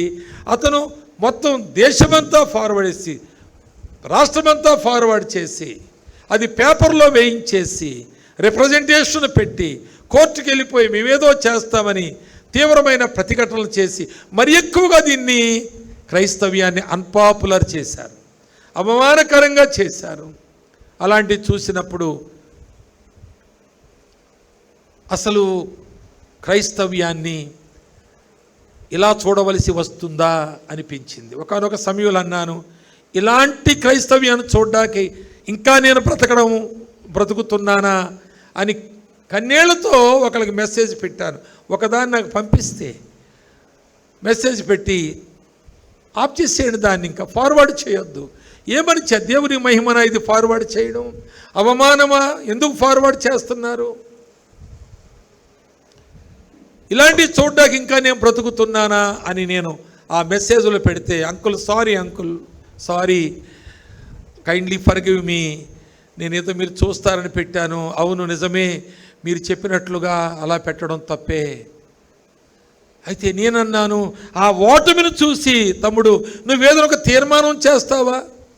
పత్రికలు పట్టుకును, పుస్తకాలు పట్టుకును, నువ్వు అలాగే బస్ స్టాండ్కి వెళ్ళి అలాగే పంచి పెడుతుండగా ఆయన చేసినట్టు నువ్వు చేస్తే నీ ప్రాణము పెట్టుటకు నువ్వు సిద్ధంగా ఉంటావా? నువ్వు మరి ఇది ఫార్వర్డ్ చేయడానికి ఆతృత పడ్డావు. కానీ ఈ విధంగా జరిగినటువంటి అవమానాన్ని నేను దేవునికి మహిమకరంగా మార్చేటువంటి ఒక విశ్వాసిగా అదే ప్లేస్లో నా ప్రాణం పెడతానని ఎవరు అనుకుంటున్నారు? ఇప్పుడు అనుకోమని చెప్పిన వాడే అబాసు పాలవుతున్నాడు. ఇలాంటి మాటలు చెప్తాడు. ఈ సంఘానికి ఎవరు వెళతారు? ఆయన బోధ ఎవరు వింటారు? మా ఉద్యోగాలు మానేయమంటున్నాడు. ప్రాణాలు పోగొట్టుకున్నా పర్లేదు సువార్త చెప్పమంటున్నాడు. సమస్తాన్ని ప్రభువుకిచ్చి ఫలించండి అంటున్నాడు. మా ఆస్తులు ఏం కావాలి? మా ఉద్యోగాలు ఏం కావాలి? రిటైర్మెంట్ తర్వాత మాకు వచ్చే లక్షల రూపాయలు అవేం కావాలి? మా పిల్లల భవిష్యత్తు కొరకు మేము ఎంతో పెద్ద చదువులు చదివించి ఏదో విదేశాలు పంపించి అనే మా ప్రణాళికలు ఏం కావాలి అనే తాపత్రయంతో బ్రతికే వారికి ఈ తీవ్రత ఎప్పటికీ దొరకదండి, ఎప్పటికీ రాదు. ఆత్మయందు తీవ్రత గలవారై అనే మాట బైబిల్లోనే మిగిలిపోద్ది. ఎందరి ఆత్మలకు అది అభ్యాసం అవుతుంది, అబ్బుతుంది ఎందరి ఆత్మలకు. ఏదో ఉద్యోగాలు మానేయండి, ఆస్తులు అమ్మేయమని చెప్పడం కాదు. దేవుడు నీకు ఒక పరిచర్య, నీకు ఒక గురి, ఇలాంటి వాటి విషయంలో తీవ్రమైన ఆలోచనలో నీకు ఒక భారము కలిగితే, ఆత్మచేత నువ్వు ప్రభు కొరకు కొన్ని ఆత్మలు సంపాదించకుండా నా ఫలించకుండా, నా ఫలము నిలిచి ఉండకుండా, నేను బ్రతికేమి చచ్చేమి అనేటువంటి ఒక తీవ్రమైన ఉలుకుపాటు నీలో వచ్చినప్పుడే ఈ వాక్యం నెరవేరుతుంది. ఈ సభల్లో ఒక 2-3 తేలినా చాలు అనిపిస్తుంది నాకు. దాని ఫలితార్థము చాలా గొప్పదిగా నిలిచి ఉంటుంది. 127 రాష్ట్రాలలో ఉన్న వారి యొక్క క్షేమము కొరకు దేవుడు ఆత్మలో తీవ్రత గల వారి కొరకు వెతుకుతూ ఉండగా 1 ఆయనకు దొరికారు. ఆ ఇద్దరిని ఇక్కడ ఆ ఇద్దరు ఎవరు గొప్పవాళ్ళ? ఐఏఎస్ ఆఫీసర్సా వాళ్ళు? లేక రాజవంశంలో పుట్టి కొంత రాజ్య పరిపాలన చట్టాలు ఎరిగి లాజికల్గా ఏదైనా వాళ్ళని అటాక్ చేసి ఒక పెద్ద గుంపులను ఏర్పాటు చేసి నాయకత్వం వహించగలిగిన సామర్థ్యత వాళ్ళకు ఉందంటే నథింగ్, ఏమీ లేదు. ఆయన అనామకుడు. ఎన్నో మలుపులు తిరిగితేనే కానీ అసలు ఆయన ఎవరో, ఆయన పేరు వరకు అడ్రస్ తెలియలేదు. ఆమె ఒక అనాథ. వారిద్దరిలో ఏం చూశాడు ప్రభు? తీవ్రత చూశాడు. ఈ రాత్రి నీలో దానికి తీవ్రత లేదు. ఏదో శరీర సంబంధమైన తుచ్చమైన నీ ఆశలు తీర్చుకొని జీవితం ఎంత భ్రష్టమైనా పాడైనా, సాక్ష్యం పోయినా, మట్టి కలిసినా, నీ ఇల్లు అవమానానికి గురైనా, మోసాలు చేసి, దగాలు చేసి, అప్పులు చేసి, ఎగవేసి, రకరకాలైనటువంటి ఆశలు తీర్చుకోవడానికి ఆశయాలతో ఎన్ని అవినీతి పనులైనా చేసి బ్రతుకుదాము అనుకునే వారికి అనేవారు క్రైస్తవ్యంలో చాలామంది కనబడుతున్నారు. హృదయం నిండా ఒక భారము, ఒక బాధ ఉండి కూడా నేను ఈ మాటలు చెబుతున్నాను. కొందరు నా జ్ఞాపకంలోనికి వస్తున్నారు. వారు ఎంత తీవ్రంగా ప్రతిఘటించారండి ప్రభువును, సేవకుల్ని, సంఘాన్ని, తోటి విశ్వాసులను ఎంత ప్రతిఘటించి వాళ్ళ ఆశ నెరవేర్చుకోవడానికి చేసిన ఆ ప్రయత్నాలు నా కళ్ళల్లో కనబడుతున్నాయి. నాకు వాళ్ళ ముఖాలు నేను జ్ఞాపకం చేసుకుంటూ ఒక వేదనతో ఈ మాట చెబుతూ ఉన్నాను. అలాంటి తుచ్చమైన పనికిరాని విషయాల్లో ఉన్న తీవ్రత ఎందుకు నీకు ప్రభు విషయంలో లేదు? అది లేకుండా నేను ప్రభువును సేవిస్తున్నాను అని నువ్వు చెప్పడానికి నీకున్న హక్కేంటి? నీకున్న దమ్మేంటి? వాయిద్యాలు వాయిస్తాను, పాటలు పాడుతున్నాను, ప్రసంగాలు చేస్తున్నాను, ఇంకేదో పనులు అప్పగిస్తే అన్నీ ఎవరు చేశారు? నేనే కదా. ఇది ప్రభువును సేవించడం కదా. ఒక ఆయన అంటున్నాడు, శిష్యరకం గురించి మాట్లాడుతుంటే ఓ సేవకుల కూడికలో ఆయన అంటాడు, శిష్యులు అంటే ఏంటండి, అంత పెద్ద విశేషం ఉంది అందులో. ఆ వంటలు చేస్తున్న వాళ్ళు కూడా శిష్యులే కదా. ఆడ వంటలు చేస్తున్న వాళ్ళు కూడా శిష్యులే. అందులో మారుమసైన వాళ్ళు ఎక్కువ మంది ఉన్నారు, కానీ వంటలు చేస్తున్నారు, రుచిగానే చేస్తున్నారు. అది కూడా శిష్యరకమే కదా. ఎంత సేవకుడు అంటున్న మాటది, ఎంత శిష్యరకానికి ఆయనకు అర్థమైన సంగతిని, ఎంత దిగువ స్థాయిలో, ఇంకా అసలు ఆయన శిష్యుడా అనేది ప్రశ్న. ఆయన శిష్యుడయ్యాడా అంటే లేదు అనే చెప్పాలి. ఇది శిష్యుడంటే ఆయనకు అర్థం కాలేదు ఇంకా. కానీ చాలా కాలంగా సేవ, చాలా కాలంగా మందిరం, బ్రహ్మాండమైన మందిరం, ఆయనకి జనం, ఆయన కారు, ఆయనకు మరి అంతస్తులు, పేర్లు అన్నీ ఉన్నాయి. కానీ శిష్యుడు గురించి మాట్లాడుతుంటే ఆయన అంటాడు, ఆ వంట చేసేవాడు కూడా శిష్యుడేనండి. వాళ్ళందరూ శిష్యులు కాదా? ఆ గిన్నెలు కడిగేవాడు శిష్యుడు కాదా? అంటే శిష్యుడి స్థానం అంతగా దించేసి మాట్లాడుతున్నావా? కనుక ఈ విధమైన న్యూనత భావంతో మనం జీవిస్తూ ఉంటే ఈ శిష్యరకపు ఆ పటిమ మన ఆధ్యాత్మిక జీవితంలో ఎన్నడూ మీరు చూడలేరు. మరొకరు నీ గురించి సాక్ష్యము చెప్పలేరు. దేవుడు నిన్ను ఇలాంటి పరిచయం నిన్ను పిలవలేడు. ఆయన చూడండి మాట 4వ అధ్యాయం 1వ వచనం, ఎస్తేరు గ్రంథం 4వ అధ్యాయం 1వ వచనం, జరిగినదంతయు తెలియగానే మొర్దెకై తన బట్టలు చింపుకొని గోనె పట్టలు వేసుకొని బూడిద పోసుకొని పట్టణం మధ్యకు బయలు వెళ్ళి మహాశోకముతో రోదనము చేసి రాజు గుమ్మము ఎదుటికి వచ్చాను. ఎంత తీవ్రత అండి ఇది! తన ఉద్యోగాన్ని పక్కన పెట్టాడు. ఈ వార్త వినగానే ఆ మాట మరి ఇంగ్లీష్లో ఇంకా చాలా బాగుండాలని నేను అనుకుంటున్నాను. అది ఇంకా నేను ముందు చూస్తుంటే ఆ రిఫర్ చేసి ఆ మాట కూడా చెప్పేవాడినేమో. ఆ వార్త వినగానే as soon as he heard the news, immediately ఏమాత్రము గ్యాప్ లేకుండా వినగానే తన బట్టలు చింపుకున్నాడు. ఏంటి నా ప్రజలు ఇలాగా నాశనమైపోవడానికి, బానిసలుగా వారిని ఇష్టం వచ్చినట్టుగా వాడుకొని నలిపివేశారు. ఇప్పుడు చంపివేయడానికి ప్రణాళిక జరిగింది. తాకీదులు వెళ్ళిపోని బీజాశ్వాల మీద అంచెగాళ్ళు వెళ్ళిపోయారు. అతి వేగంగా వెళ్ళిపోతాయి ఆ గుర్రాలు, అతి వేగంగా వాళ్ళు చంపేస్తారు. నేనేం చేయాలి ఇప్పుడు? ఆయన ఆ తీవ్రతకు తట్టుకోలేక బట్టలు చింపుకున్నట్టు అర్థం అదేనండి. ఆ తీవ్రతకు తట్టుకోలేక బట్టలు చింపుకున్నాడు, గోని పట్టుకొట్టుకున్నాడు, బూడిదలో పడ్డాడు, పొర్లుతున్నాడు. రాజకుమారుని దగ్గరికి వెళ్ళాడు. ఈ విషయం రాణికి తెలిసింది. ఇక్కడ కూడా ఒక మాట చూడండి, 4వ వచనములో, ఎస్తేరు యొక్క పనికత్తెలను ఆమె దగ్గర ఉన్న షండులను వచ్చి జరిగినది ఆమెకు తెలియజేయగా రాణి గొప్ప మనోవిచారము గలదై. రాణి గొప్ప మనోవిచారము. ఎందుకు ఆమెకు ఆ విచారము అంటే, మొర్దెకై వినాలి మీరు బాగా.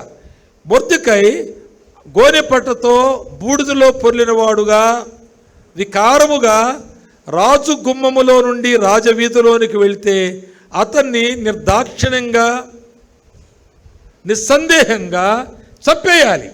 అది ఆజ్ఞ ఉంది కనుక మా నాయన్ని చంపేస్తారు.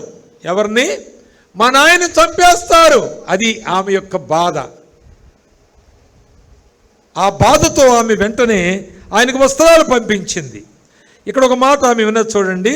అసలు ఎందుకు నువ్వు అలా అతను అలా చేస్తున్నాడు మా ఫాదరు తెలుసుకురమ్మని షండులను పంపించింది, చెలికత్తెలు పంపించింది. వాళ్ళు వెళ్ళి తెలుసుకుని వచ్చారు. ఈ విధంగా యూదులందరికీ జరుగుతుంది కదా అన్నప్పుడు, సరే చూద్దాం కానీ ముందు ఆయన బట్టలు కట్టుకోమనండి, లేదా చంపేస్తారు అని లోపల తన తండ్రి ప్రాణం గురించి కొంత తీవ్రత వహించింది. ఈ వార్త మొర్దెకైకి చెప్పినప్పుడు చూడండి ఆ మాట ఎలా ఉందో. 12వ వచనం, వారు ఎస్తేరు యొక్క మాటలు మొర్దెకైకి గట్టిగా నాకు వినపడలాగానండి, తెలుగు అప్పుడప్పుడు అలాగ అంటుండండి, మీరు మెలుకున్నట్టు నాకు అర్థమవుతుంది. వారు ఎస్తేరు యొక్క మాటలు మొర్దెకైకి గట్టిగానండి. మొర్దెకై ఎస్తేరుతో ఇట్లు ప్రత్యుత్తరం ఇచ్చి, చదవండి అందరూ. రాజనగరులో ఉన్నంత మాత్రము చేత యూదుల అందరికంటే నీవు తప్పించుకొందువని నీ మనసులో అనుకొనవద్దు. చాలామంది క్రైస్తవులు మేము సేఫ్ సైడ్లో ఉన్నాము. ఒక ఆయన అన్నాడంట, క్రైస్తవుల మీద తీవ్రమైనటువంటి దృష్టి పెట్టి కొన్ని మత ఛాందస్సు సంస్థల వారు నిఘా వేసి ఉన్నారు కాబట్టి పైన ఈ సంవత్సరం క్రిస్మస్కి స్టార్ కట్టొద్దన్నాడట. మన ఇంటి మీద క్రైస్తవులలో స్టార్లు కడతారు కదా, స్టార్ కట్టొద్దు అన్నారట. అంటే లోపల ఏమైనా తీవ్రత ఉందా? సచ్చు క్రైస్తవుడా? ఇంకొక పాటలో పాడుతున్నారు, ఆయన వచ్చినప్పుడు పరీక్షలో నీవు నిలిచెదవా, ఆయన నిన్ను మెచ్చునా?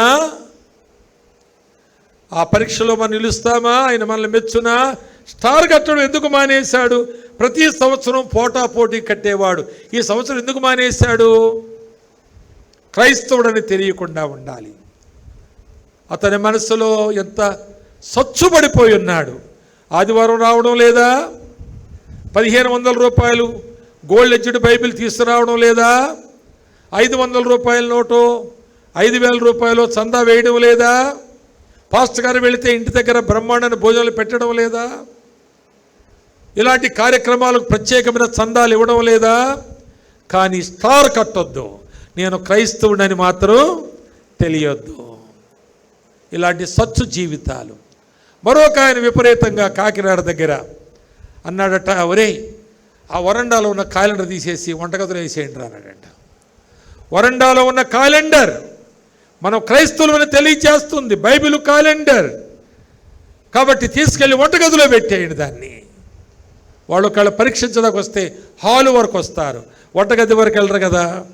బైబిళ్ళు తలగల కింద పెట్టేయండి, క్యాలెండర్లు వంటగదిలో పెట్టేయండి. క్రైస్తవులం అనేటువంటి స్మెల్ రాకుండా మనం లేకపోతే చంపేస్తారు మనల్ని. ఎంత సచ్చు జీవితం అండి. సరే వాళ్ళు చంపరు, నువ్వు చావవా? ఏదో నాడు ఏదోలాగు చావడం కంటే ఆయన కొరకు వాళ్ళు చంపితే చావు ఏది గొప్పది చెప్పండి మీరు? ఏది గొప్పది? తెలుసు మనకు బాగా. కానీ ఆ సచ్చు మనస్సు, ఆ తీవ్రమైనటువంటి స్థితిని ఆత్మలో లేదని తెలియచేస్తుంది. ఉంచండి అక్కడ. అడిగితే మాట్లాడదాం, చంపితే చద్దాం. ప్రియులారా, దేవుడు అంత సులభంగా నీలాంటి వారిని వదులుకోడు, సావనివ్వడు. అలాంటి వాళ్ళే చస్తారు త్వరగా. నీలాంటి వాళ్ళు ఆయనకు కావాలి. అలాంటి తీవ్రంగా ఉన్న వారి కొరకు ఆయన వెతుకుతూ నేను వదిలేస్తాడా? తన ఎడల యథార్థ హృదయము గల వారిని బలపరచుటకు, ఏం చేయుటకు? బలపరచుటకు, పరలోకం తీసుకోవడానికి కాదు, బలపరచుటకు యెహోవా కనుదృష్టి. ఎవరికంటే బలపరచుటకు? నీ శత్రువుల కంటే బలపరచుటకు. నీ శత్రువుల ఎదుట నీకు విజయం కలుగు చేయడమే కాదంట, వారి ఎదుట నీకు భోజనం సిద్ధపరుస్తాడనే మాట చిన్న పిల్లలు కంటతా పట్టించేశారు ఈ సండే స్కూల్ టీచర్స్. కానీ వాళ్ళు సచ్చుగా బతుకుతున్నారు. నీ శత్రువు ఎదుట నీకు భోజనమును సిద్ధపరచును, ఆయన దండము నీకు తోడుగా ఉంటుంది, ఆయన దుడ్డు కర్ర నిన్ను కాపాడుతుంది, నిన్ను సంరక్షిస్తుంది. 23వ కీర్తన కంటతా పట్టేసాం. కానీ సచ్చు బ్రతుకుతూ ఉన్నాం. ఈ కూడికలు అందుకే ఏర్పాటు చేయబడ్డాయి. నీలాంటి వాళ్ళు కావాలి దేవునికి. భయపడకు, ఆయన నిన్ను బలపరిచేవాడే కానీ నీ శత్రువుల చేతికి అప్పగించేవాడు కాదు. ఆయన అలా నిన్ను అప్పగిస్తే ఇంకో 100 మందిని బలపరచడానికి నిన్ను అప్పగిస్తాడు తప్ప. అలాగ నీవు అప్పగించబడినప్పుడు నీ యొక్క వైఖరిలో ఉన్న బలాన్ని తరతరాలు సాక్ష్యంగా చెప్పుకుంటారు. నువ్వు మాట్లాడిన మాటలను తరతరాలు సాక్ష్యంగా చెప్పుకుంటారు. ఆ సమయంలో ఆ కత్తిని చూసి, ఆ కర్రను చూసి, ఆ దెబ్బలు, ఆ కొరడాలు ఇవన్నీ నీ మీద పడుతుండగా నువ్వు వహించిన ధైర్యమును తరతరాలు చెప్పుకుంటారు. ఇవన్నీ అయిన తర్వాత నువ్వు బ్రతకొచ్చు, నువ్వు సాక్షిగా నిలబడవచ్చు. నీకు చాలామంది అనుచరులు అవుతారు, శిష్యులు అవుతారు, నీలా బ్రతకాలని ప్రేరేపించబడతారు. అది ఆత్మయందు తీవ్రత కలిగిన క్రైస్తవ జీవితం. అదే కాకపోతే నువ్వు ఇప్పటికే ఓడిపోయి ఉన్నావు. ఇక ముందు ఓడిపోకూడదనే ఈ వ్యయ ప్రయాసాలతో కూడిన మీటింగ్స్ ఏర్పాటు చేశారు. You must be thoroughly revived. జీవించబడాలి నీవు. అలాగే చస్తాను. అలా చంపకపోతే చావమా? మనం ఎలాగోలాగ చావమా? ఎప్పుడోకప్పుడు చావమా? ఎక్కడోకక్కడ చావమా? అలాంటి మనం ఆయన కొరకు చచ్చిపోతే ఇదే ఆ మాటకు అర్థం. ఆయన ప్రభు కొరకు ఫలించుడి. గోధుమ గింజ భూమిలో పడి అది మొలకెత్తినప్పుడు అనేక మంది గోధుమ గింజలు దానిలో నుండి దాని రూపములో దాని గుణలక్షణాల్లో ఆ చిన్న వెన్నుకు వస్తాయి. ఒక్క గోధుమ గింజ భూమిలో పడితే అది చచ్చిపోయింది అని అంటే అవును అని అది కూడా ఒప్పుకోవాలి కొన్ని రోజులు. ఆ తరువాత అది ఇది మళ్ళా బతికిందిరా, ఒక్కటే వేశాం కానీ 100 వచ్చినాయి ఏంటి? అదే ఆ చావులో ఉన్న సత్యము, ఆ చావులో ఉన్న మర్మము. క్రైస్తవ జీవితం దాని కొరకు అంకితం కావాలి. అలా అంకితం చేసుకునేవారు కావాలి. అలాంటి వారు శుక్రవారం మధ్యాహ్నానికి లేవాలి. శుక్రవారం మధ్యాహ్నం వారు ఆ తీర్మానంతో వెళ్ళాలి. అలాంటి గొప్ప కార్యం దేవుడు ఈ కూడికల్లో చేయాలి. చూడండి 4వ అధ్యాయములో నీవు తప్పించుకుందువని నీ మనసులో ఆలోచించుకోవద్దు. నీవు ఈ సమయమందు ఏమీ మాట్లాడకుండా మీరందరూ లేచి వెళ్ళిపోయి భోజనాలు చేసి పండుకుంటే వారికి వేరే దిక్కు నుండి సహాయము దేవుడు చేయగలడు, కానీ నీవు నశించిపోతావు, నీ కుటుంబము నశించిపోతుంది. రాయబడిన మాటలు ఇక్కడ 14వ వచనంలో నీవు నశించిపోతావు, నీ సంతానం నశించిపోతుంది. లేదండి వర్ధిల్లుతుంది అనడానికి అని చెప్పండి నాకు. మీరు లోక సంబంధం అని ఏవో చెబుతారు, ఆ ప్రగతిని గురించి మాట్లాడతారు, కానీ నీవు నశించిపోతావనే మాట ఇది నిత్యత్వమును గురించినటువంటి మాట, ప్రస్తుత కాలాన్ని గురించి కాదు. నువ్వేదో భిక్షమెత్తుకుంటావని కాదు, బట్టలు లేకుండా తిరుగుతావని కాదు, బంగళాలు లేకుండా రోడ్డు పక్కన పడుకుంటావని కాదు. దీని అర్థం నిత్యత్వములో నీ ఆత్మ నశించిపోతుంది. ఆత్మయందు తీవ్రత లేని ఆత్మలు నిత్యత్వంలో నశించిపోతాయని మొర్దెకై ఆమెకు చెబుతూ ఉంటుండగా ఎంత చక్కని మాట అందండి ఆమె. చూడండి 16వ వచనంలో, అప్పుడు ఎస్తేరు మొర్దెకైతో మళ్ళీ ఇట్లా, నీవు పోయి శోషణనందు కనబడిన యూదులనందరినీ సమాజ మందిరమునకు సమకూర్చి నా నిమిత్తము ఉపవాసం ఉండి 3 దినములు అన్నపానములు చేయకుండుడి. నేనును నా పనికెత్తులు కూడా ఉపవాసముందు ప్రవేశించుట న్యాయ వ్యతిరేక్తముగా ఉన్నను. నేను రాజునొద్దకు ప్రవేశించుతాను, నేను నశిస్తాను. పిల్లరో మాట చెప్తాను, ఇక్కడ ఒక ఇన్సైట్ చెప్తాను, మీకు తెలిసి ఉండొచ్చు. 4వ అధ్యాయంలో చూడండి 10-11 వచనాల్లో ఇవి పెళ్ళైనప్పటి నుంచి రాజుతో ఆమె కలుసుకోలేదట. పెళ్ళైనప్పటి నుంచి. అట్లనే నేను చెబుతాను ఆ మాటను. 30 దినముల నుండి చూడండి, నేటికి 10-11 వచనాల్లో చివరి మాట, నేటికి చెప్పండి 30 దినముల నుండి రాజునొద్దకు ప్రవేశించుటకు నేను పిలువబడలేదు. ఎవరైనా పిలువబడకుండా వెళితే ఆ మాట ఏముందో చూడండి, రాజు తన బంగారపు దండమును ఎవరి తట్టు చూపున వారు తప్ప ప్రతివాడు సంహరింపబడునన్న కఠినమైన ఆజ్ఞ ఉంది.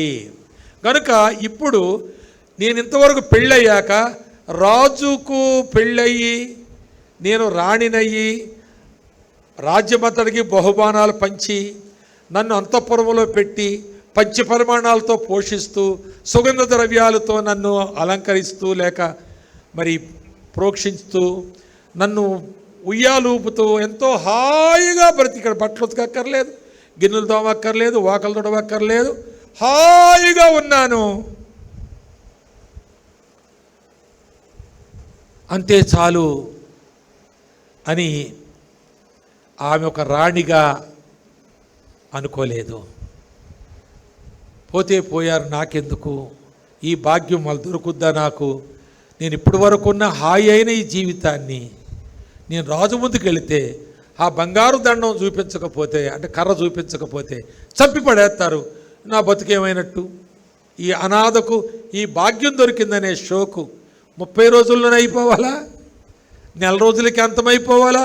నేను రాణిగా తరతరాలకు పేరొచ్చే అంతకాలం జీవించాలని ఆమె అనుకోలేదు. నేను నశిస్తాను. అది తీవ్రత అండి. అది ఆత్మలో తీవ్రత.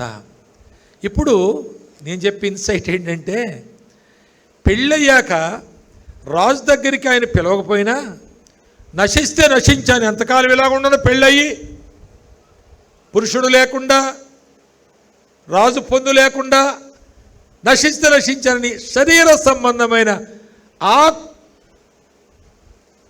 శరీర సుఖము కొరకు లేక సహజమైన దాంపత్య జీవిత విధానం కొరకు ఆమె తీర్మానం చేయలేదు. ఇంతకుముందు అలాగ అనుకోలేదు ఆమె. ప్రజల విషయమై ఎంత మంచి మాట చూడండి. అది 2వ అధ్యాయంలో ఆమె గురించి ఒక మాట చూస్తాం మనం. 20వ వచనములో 20వ వచనం 2:20 ఎస్తేరు మొర్దెకై యొక్క పోషణ మందున్న కాలమును చేసినట్టుగానే ఇప్పుడును, రాణి కాకముందు గిన్నెలు గడిగేటప్పుడు, వాకలు తుడిచేటప్పుడు, బట్టలు తుక్కునేటప్పుడు, వేసుకోవడం సరైన డ్రెస్సులు లేనప్పుడు, తినడానికి సరైన తిండి లేనప్పుడు, తాను ఎలాగూ ఆధ్యాత్మికమైన విషయాల్లో పెంచబడిందో, సంపూర్ణతలోనికి నడిపించబడిందో, ఇప్పుడు కూడా రాణి అయిన తరువాత కూడా ఆమె ఎప్పటి వలనే కనబడుతోంది. ఎంత తీవ్రమైన క్రైస్తవ జీవితం. మనొక అమ్మాయిని పెళ్లి కూతురుగా చూశాను నేను. కొంచెం నన్ను అంటారు కదా ఆకారు ప్రార్థన చేయమను, ఏదో అంటారు కదా, వందనాలు చెప్తారు, ఫోటో దిగుదా అంటారు కదా. కొద్ది దగ్గరికి వెళ్ళి చూస్తారు ఇవన్నీ ముగ్గులే, చేతులకి కాలుకి ముగ్గులే, ఇవన్నీ వేసారంటే ఏమో మైదాక గోరింత అంటారు కదా, ఇదంతా ముగ్గులే, ఇదంతా పువ్వులు వేసేసుకున్నది. కానీ అక్కడ సింగరాళ్ళ సంఘంలో, వాళ్ళ సంఘంలో మెయిన్ సింగర్ ఆమె. మైక్ ఆమె దగ్గర ఉంటుంది. ఇటు ముగ్గురు ఉంటారు, వాళ్ళకి మైకులు ఉండవు. ఈమె దగ్గరే మైక్ ఉంటుంది. పెళ్ళికి దగ్గరగా చూస్తారు బొమ్మలు ఉన్నాయి, అన్నీ కూడా ముగ్గులు పెట్టుకుని ఉంది కాళ్ళకి చేతులకి. ఏమి తీవ్రత ఉందండి ఆమెకి. అలాంటి షోకులు చేసిందా ఏమేమన్నా? మొర్దెకైతో ఉన్నప్పుడు ఎలా ఉందో రాణిగా ఉన్నప్పుడు కూడా అదే మనసును కలిగి ఉంది. తిండి మారొచ్చు, బట్టలు మారొచ్చు, పరుపులు మారొచ్చు, మనసు మారలేదు. అలాగే ఉంది ఆ మనస్సు. అలాంటి మనసులోకి తీవ్రతలు వస్తాయండి. ఎన్ని ప్రసంగాలు వింటున్నావు, ఏదో ఒక దాంట్లో పడిపోతావు, కొట్టుకుపోతావంతే. ఎన్ని సలహాలు తీసుకుంటావు, అయినా కొట్టుకుపోతావంతే. సలహా ఇచ్చినోడు దద్దమ్మన్నట్టు, విన్న వాక్యాలు అవి పెద్ద లెక్కలేనట్లుగా. ప్రియులారా, మాట చెప్తాను వినండి. కీర్తనలు ఇలా రాయబడి ఉంది కదా, 138వ కీర్తనలో తీనక్కలేక 2వ వచనం గుర్తుపెట్టుకోండి. 138 2వ వచనంలో దేవుడు తన నామము కంటే తన వాక్యమును గొప్పది చేశాడు ఆయన. ఏంటండి, వాట్ డస్ ఇట్ మీన్? దేవుడి నామం గొప్పదా, వాక్యం గొప్పదా అంటే మీరేం చెప్తారు? అసలు నేనేం చెప్తాను, మీరేం చెప్తారు? దేవుని నామే గొప్పదండి అంటాం. అంటే వాక్యం లేనప్పుడు దేవుడు ఉన్నాడు, ఆయనే గొప్పవాడు కదంటాం. దేవుడు లేనప్పుడు, వాక్యం లేనప్పుడున్న దేవుడు వచ్చి తను ఓ మాట చెప్పి బాబు నాకంటే నా మాట గొప్పదంటే, అంతగా తన మాటను హెచ్చించినటువంటి దేవుడు హెచ్చించిన ఆ మాటను నువ్వు గాలికి వదిలేస్తే, నీవు ఆ వాక్యమును వెక్కిరించి నువ్వు దీవించబడతావా? దేవుడు హెచ్చించి, అందుకే అంటాడు ఆయన కొడవి ప్రసంగంలో, ప్రభువా ప్రభువా ప్రభువా అన్నవాడెవడు పరలోకం వెళ్ళడు. ప్రభు అంటే ఏంటి? ఆయన నామం. మరి ఎవడు వెళ్తాడు పరలోకం? ఆయన చిత్త ప్రకారం, నా తండ్రి చిత్త ప్రకారం. ఏంటి ఆయన చిత్తం?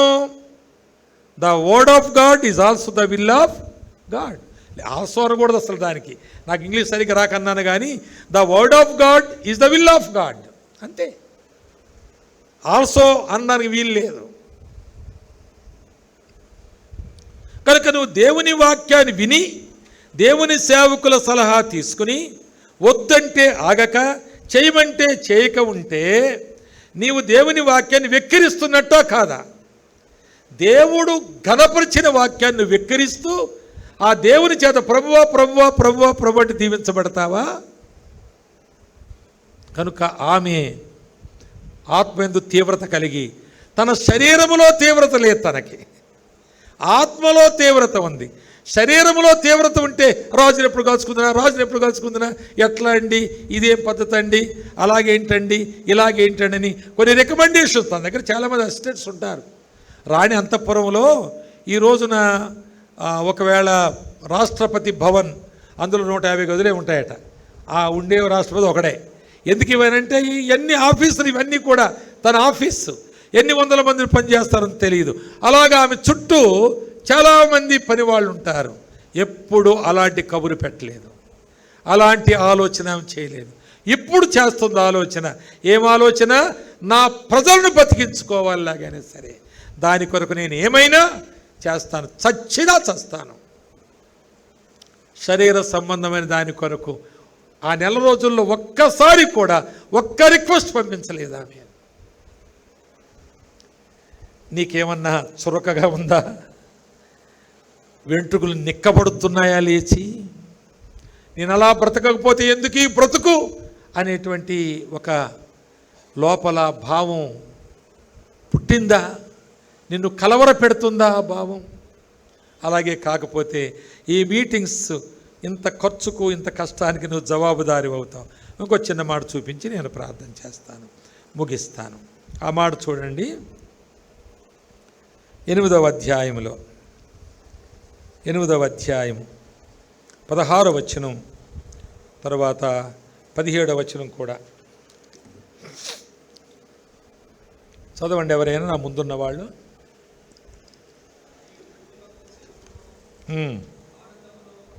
యూదులకు క్షేమమును అంటే ఆమె చేసిన తెగింపు, ఆమె త్యాగపూరితమైన ప్రవేశము, రాజుతో చేసిన డీలింగ్. ఇక్కడ ఇంకొక మాట, విచిత్రమైన మాట ఏంటంటే చాలా అందగత్తెలను చేసుకుంటాను.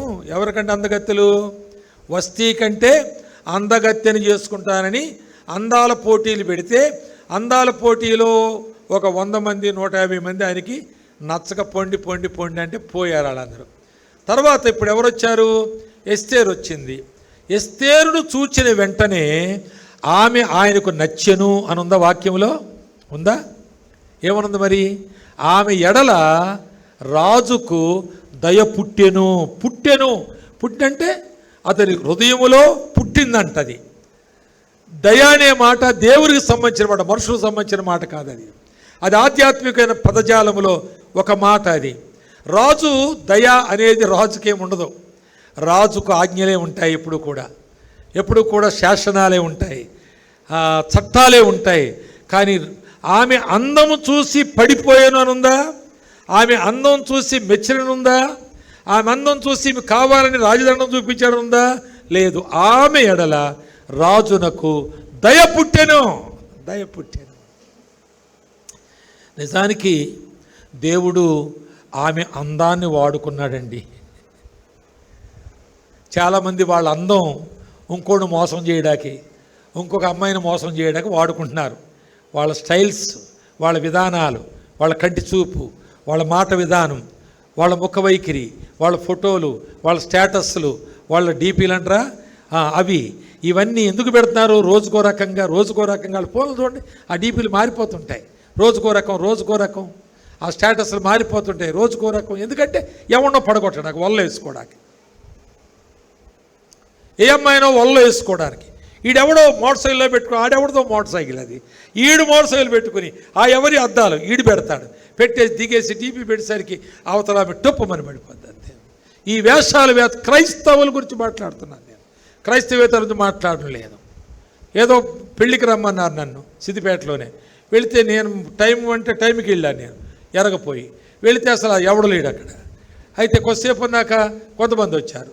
సరే నాకు తెలిసి వాళ్ళు వచ్చి నా రెండు పేరు కూర్చొని ఆడ పక్కన కూర్చొని నాకు కొద్దిసేపు పర్లేదులే అనుకున్నాను. ఇంతలో ప్రీ మ్యారిటల్ షోనా ఏంటది, ప్రీ వెడ్డింగ్ షోనా, అది వేశారు. నేను ఏంటి సినిమా వేసాను అనుకుంటున్నాను, నేను ఇలాగే వేసారేంటి అనుకుంటున్నాను. నాకు అర్థం కాలేదు. కొంతసేపు అయిన తర్వాత నా ప్రక్కన ఒక అతను కూర్చున్నాడు. అతను అన్నాడు, బ్రదర్ మీరు చూసారా వాళ్ళ విధానాలు చూసారా బ్రదర్ మీరు, ఎందుకు బ్రదర్ వాళ్ళకి ఇవన్నీ అంటే, ఎవరాళ్ళు అంటే వాళ్ళే ఇప్పుడు పెళ్లి చేసుకునే వాళ్ళే, వాళ్ళు ఇంకా రాలేదు, ఇందులో దీని మీద వేస్తున్నారు. ఎంత భయంకరంగా ఉన్నాయండి. ఇప్పుడు వాళ్ళ అమ్మ వాళ్ళ నాన్న ఏమన్నారంటే ఇడిపించుకుంటామన్నా ఇక ఇడిపించుకుంటాం. ఇక ఆడుకు దునియా అలవాట్లు ఉన్నాయి ఆడికి. ఏమండి బండి ఎవరిది ఎవడదో, అది ఎవరిది ఆ జర్కిన్ ఎవరిది ఎవడదో, అద్దాలు ఎవడియో పెట్టేసుకుని దిగిపోయి ఇప్పుడు అతను నిజమైన బ్రతుకు బయటపడింది. అందవిహీనమైన హృదయం అది, ఎంతో వికారమైనటువంటి జీవితం అది. ఇడిపించుకుంటామన్నసరికి ఆమె గర్భవతి అయిపోయింది. ఇప్పుడు ఏం చేయాలన్నా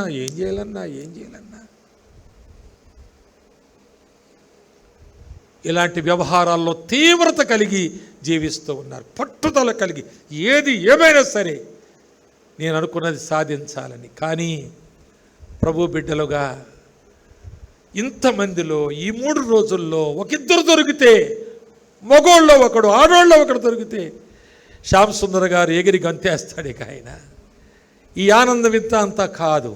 సేవకులమైన మేము చూచాయిగా మా చెవులా మాట పడ్డా ప్రభువానికి స్తోత్రం వారిని బట్టని స్తుతించి 100 స్థలాల్లో వారి గురించి మేము చాటి చెబుతాం, సాక్ష్యం చెబుతాం. ఆమె తెగింపుని బట్టి యూదులకు క్షేమమును ఆనందమును సంతుష్టియు ఘనతయు కలిగెను. రాజు చేసిన తీర్మానమును చూస్తున్నారా,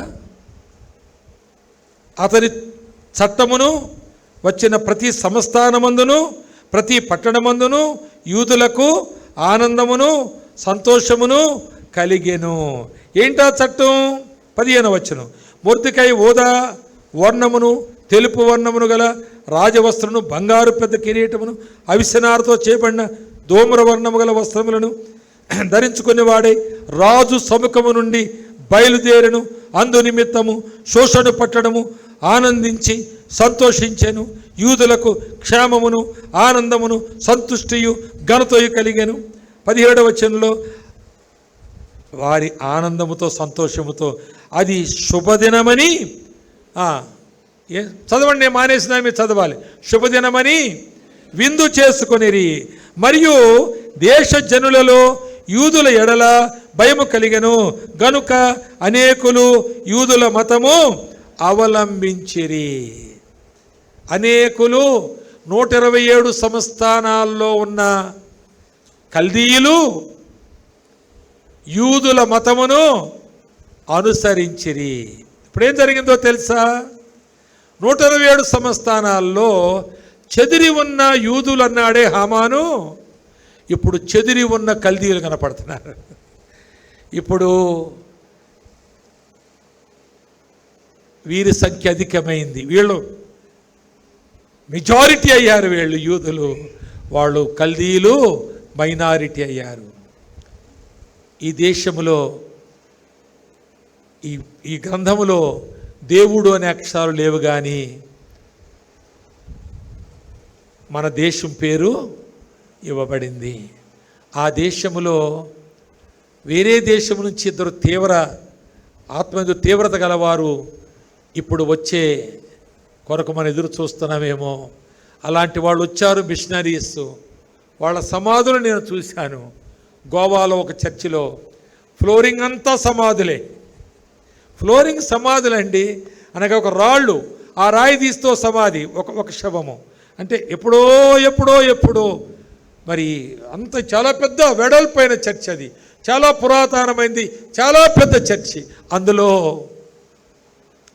శవాలు ఉన్నాయి. నేను అడిగిన వాళ్ళ పేర్లు ఉన్నాయి, వాళ్ళు వచ్చిన డేట్ ఉంది, వాళ్ళు చచ్చిన డేట్ ఉంది. మరి ఏంటిదని అడిగితే వీళ్ళందరూ ప్రభు కొరకు ఈ ప్రాంతంలో సువార్త చెప్పి వారి జీవితాలు ముగించుకున్నవారు.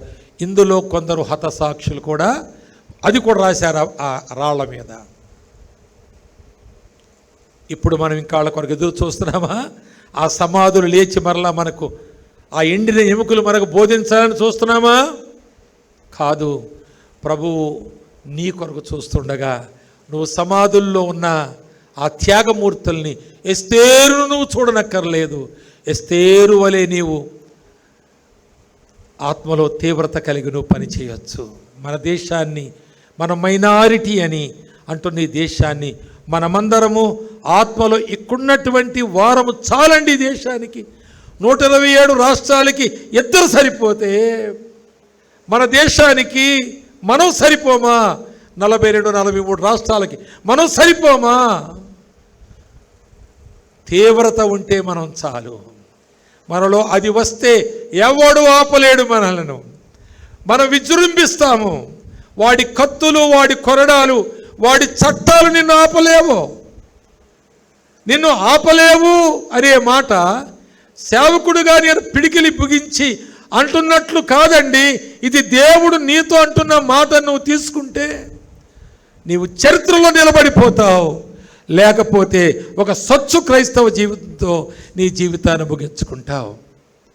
దేవుడి మాటల చేత ఈ కూడికల్లో మిమ్మల్ని లేవనెత్తాలని ప్రభు పేరిట నేను ఆశిస్తూ నేను ముగిస్తున్నాను. మీరు ప్రార్థన చేయండి. ప్రభువా, నన్ను ఆ ఎస్తేరు వలె, ఆ మొర్దెకై వలె ఆ తీవ్రతతో నన్ను నడిపించు తండ్రి. అలా లేకపోతే నా జీవితం అలా కాకపోయినా ముగించబడింది. ఎప్పుడో ఎక్కడో యాక్సిడెంటో, వ్యాధో, బాధో, వృద్ధాప్యమో, లేక ఏదైనా అఘాయిత్యమో దానితో ముగించబడితే ఎస్తేరు చరిత్ర ఉన్నట్టుగా నా చరిత్ర ఉంటుందా? మొర్దెకై పేరు ఉన్నట్టుగా నా పేరు ఉంటుందా? చచ్చినోళ్ళ జాబితాలో నా పేరు ఉంటుంది. ఏ ఉస్మానియా హాస్పిటల్లో మోర్చరీలో నా దేహం ఉంటుంది. అంతకు మించి నా బ్రతుకు గొప్పదేం కాదు. కాబట్టి ప్రియులారా, ఒక మాట నేను చెబుతూ ఉంటాను. మనం బ్రతికి ఉండగా చావు ప్రస్తావన ఉండదు, కానీ మనం చచ్చిపోతే మన ప్రస్తావన ఉండదు. జాగ్రత్త. తల్ల వంచండి, ప్రార్థన చేసుకుందాం. దయచేసి